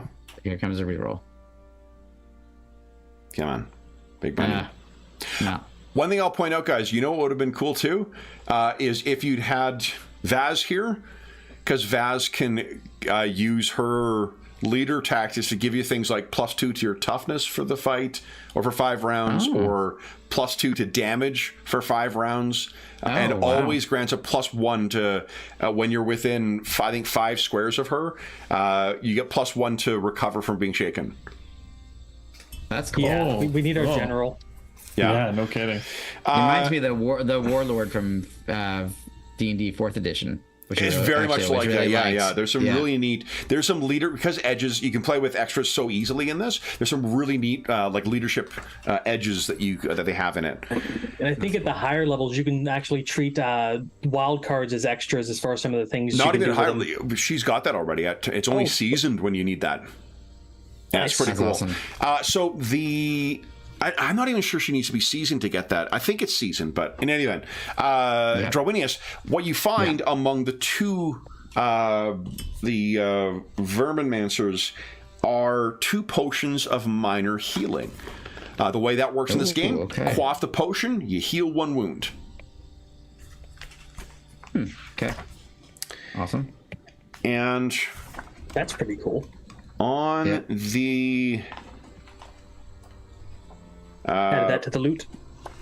Yes, boss, please. well, why don't someone lay claim to it? They said there was 2 of them. There's 2 of them, yeah. And I think, guys, you should have access to the compendium. I think the potions of minor healing, you can grab and drop them from there. Drag and drop them. Nobody objects with his ability to do things that aren't quite the most intelligent thing. Maybe Remy should carry one. That sounds good, and whoever else, anybody I feel like is going to be a frontline fighter should probably have one. Yeah. Just in case, we can't get to them. Exactly. I mean, Brommel, I think that does definitely mean you. I could share it. Yeah. I could share it with the Lugor. Oh, it looks like the compendiums are blocked for this game. No, it says some compendiums are, because I have blocked. It just means... Oh. Yeah, ignore that thing at the bottom. There's just certain things. You guys can't grab stuff from Deadlands or from Savage Rifts. Oh, no. I know. Come on. Madison, you're so unfair. Why can't I get a mega damage plasma rifle? Exactly. This game is bullshit. Yeah. Okay. And then on Ye Old Boss. Can you find it now, John? No. Hold on, let me make sure I've got it set up here. Let's see. I thought that I gave you guys access, but... I searched for potion, didn't get anything. Oh, Or minor. Oh, maybe it... Hold on, you know what? It actually might not...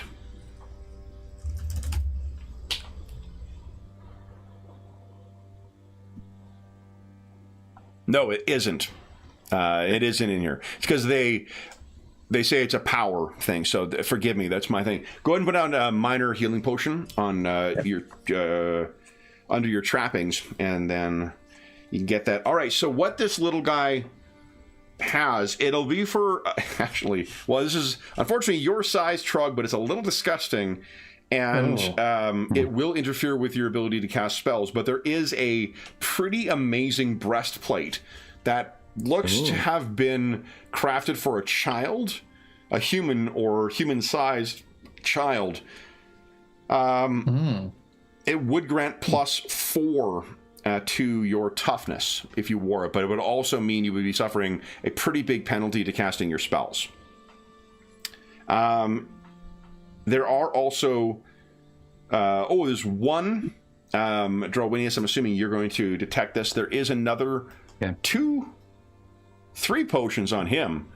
2 more potions of minor healing, a potion of protection, so it would grant +2 armor when you quaff it for 5 rounds. Yeah. He has a dented crown that is worth 20 GP. And I think everyone's sheet should display all 4 currencies from D&D. Yes. Great. Rules question. Yep. Do things like so a potion of protection that grants some armor stack with a basically equivalent of a mage armor? It would, because those are 2 different kinds of. Normally, you can't benefit from. There'll be 2 instances of the same effect. You could not. No. Yeah, even though one grants toughness and one grants armor. Okay. It's the same underlying effects. So you can't get both on. Yeah, makes sense. Okay, great. So I think somebody else should maybe Trog, because I can cast mage armor on myself. Mm-hmm. Yeah.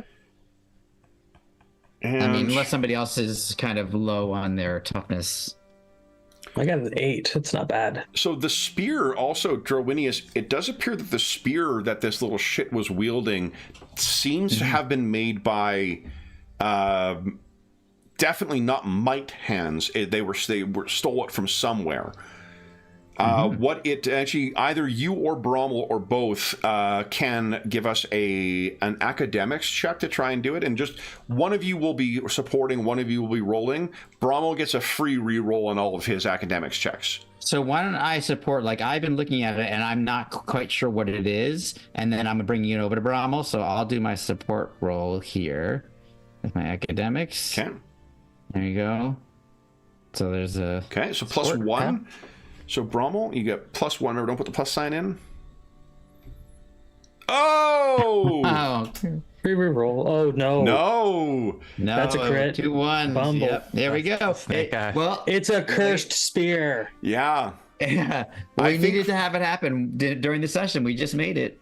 Yeah, I think I'm going to have to bank that one because I don't have an obvious direct penalty. Like, he brings over the spear, and Brommel's like, this is quite the hammer. He's like, no, man, it's a spear. Perhaps this is a difference in language, but this is obviously a hammer. Okay.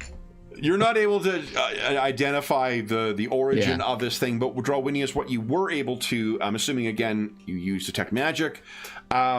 This does have a magical aura on it. Aha.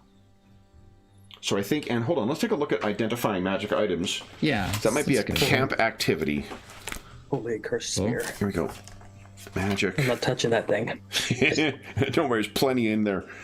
Yeah, that's right. John's had the joy of having a cursed magic item before. Oh, gave me a heart attack almost. It was pretty Don't crazy. worry, I can fall. It won't be a big deal. It'll be slow. Nope. Was not slow. Oh my goodness. I almost pulled a freaking golem. Huh. My precious. In the lava. Yeah, that was a near. John had been wearing what he thought was a ring of featherfall, Jamie. And then it wasn't until he leapt out into a 1,000-foot drop into lava that he realized it was a cursed ring of featherfall. us. Yeah, my weight, what, quintupled? Yeah. These- Let's see here. You know, purchasing magic items, shopping, enemies with. Why can I not find identifying? Maybe it's in the index. I just can't find the rules for it. Let's see here.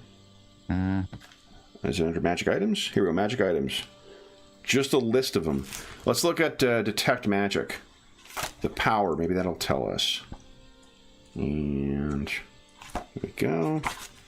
Detect conceal, here we go.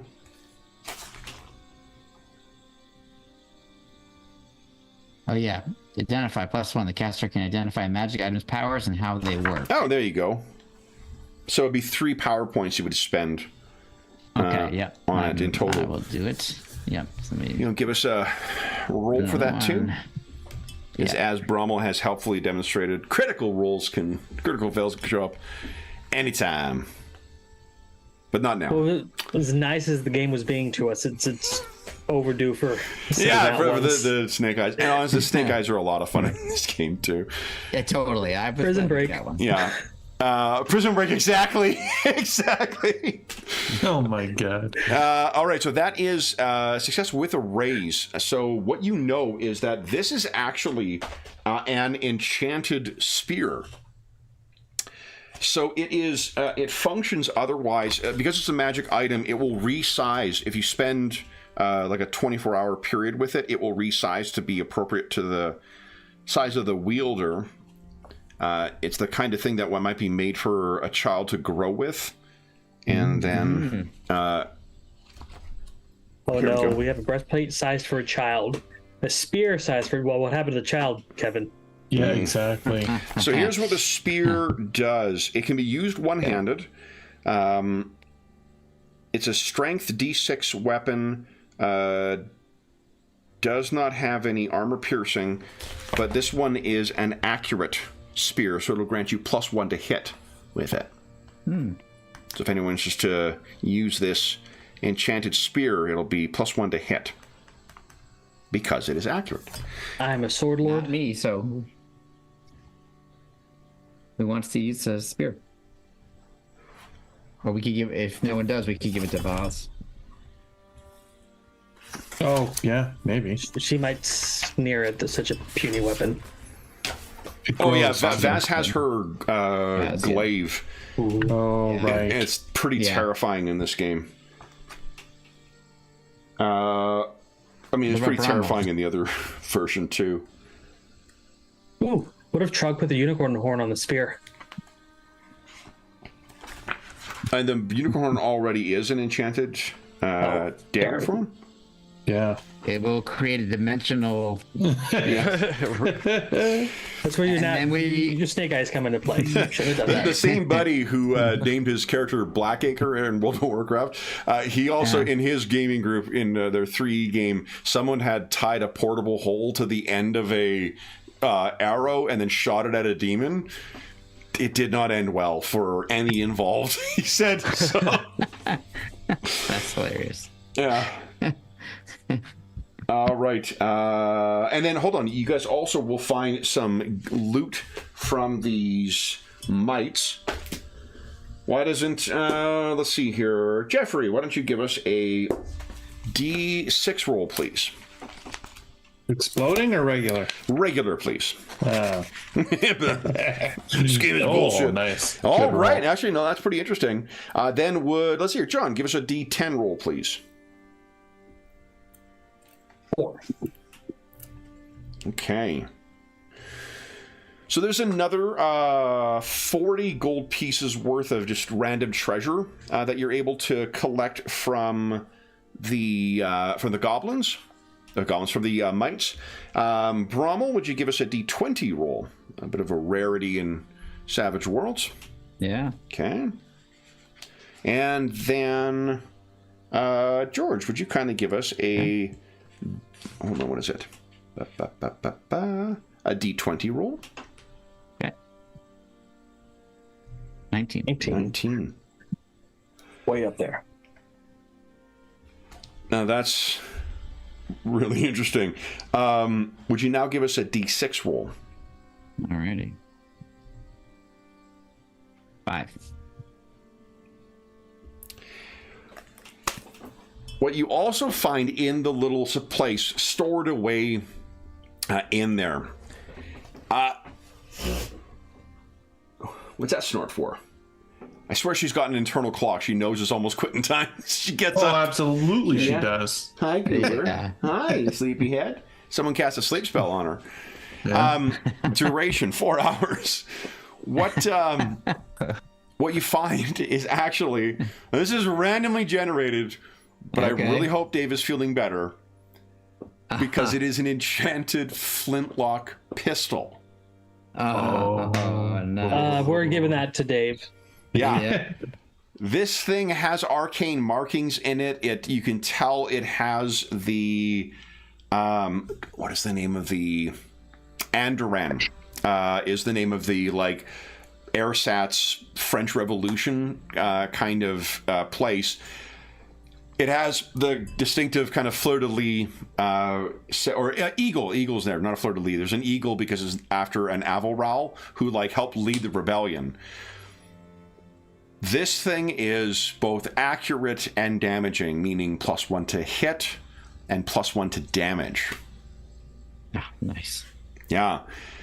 So, with that, we bring ourselves to the end of our first session of Savage Kingmaking. Now, we did not get, let's see here, we managed to get 4 days into our travels, guys. So you are getting a little closer. But we will still be in this reverie in the past next time. Will you guys be bedding down here, or will you carry on for a little ways longer? We'll find out at the start of next session. But for now, for those listening at home, thank you so much for joining us for session 18 of our campaign and session 1 of us playing with Savage Pathfinder. As is always the case, if you have any comments, questions, or concerns regarding the session, the campaign, or the game we're playing, please do not hesitate to leave a comment in the comment section down below, and I'll endeavor to reply in a timely fashion. There's also a link down below in the description of the video to the Dungeon Musings Discord server, where all of us are active, and we have channels there dedicated to this campaign, this game, and we don't have one for this campaign. Ignore me. We don't have a Kingmaker one yet. I need to set that up. But we have one for this game, as well as most other campaigns we run on the channel, most games we run on the channel, and a ton of other great stuff.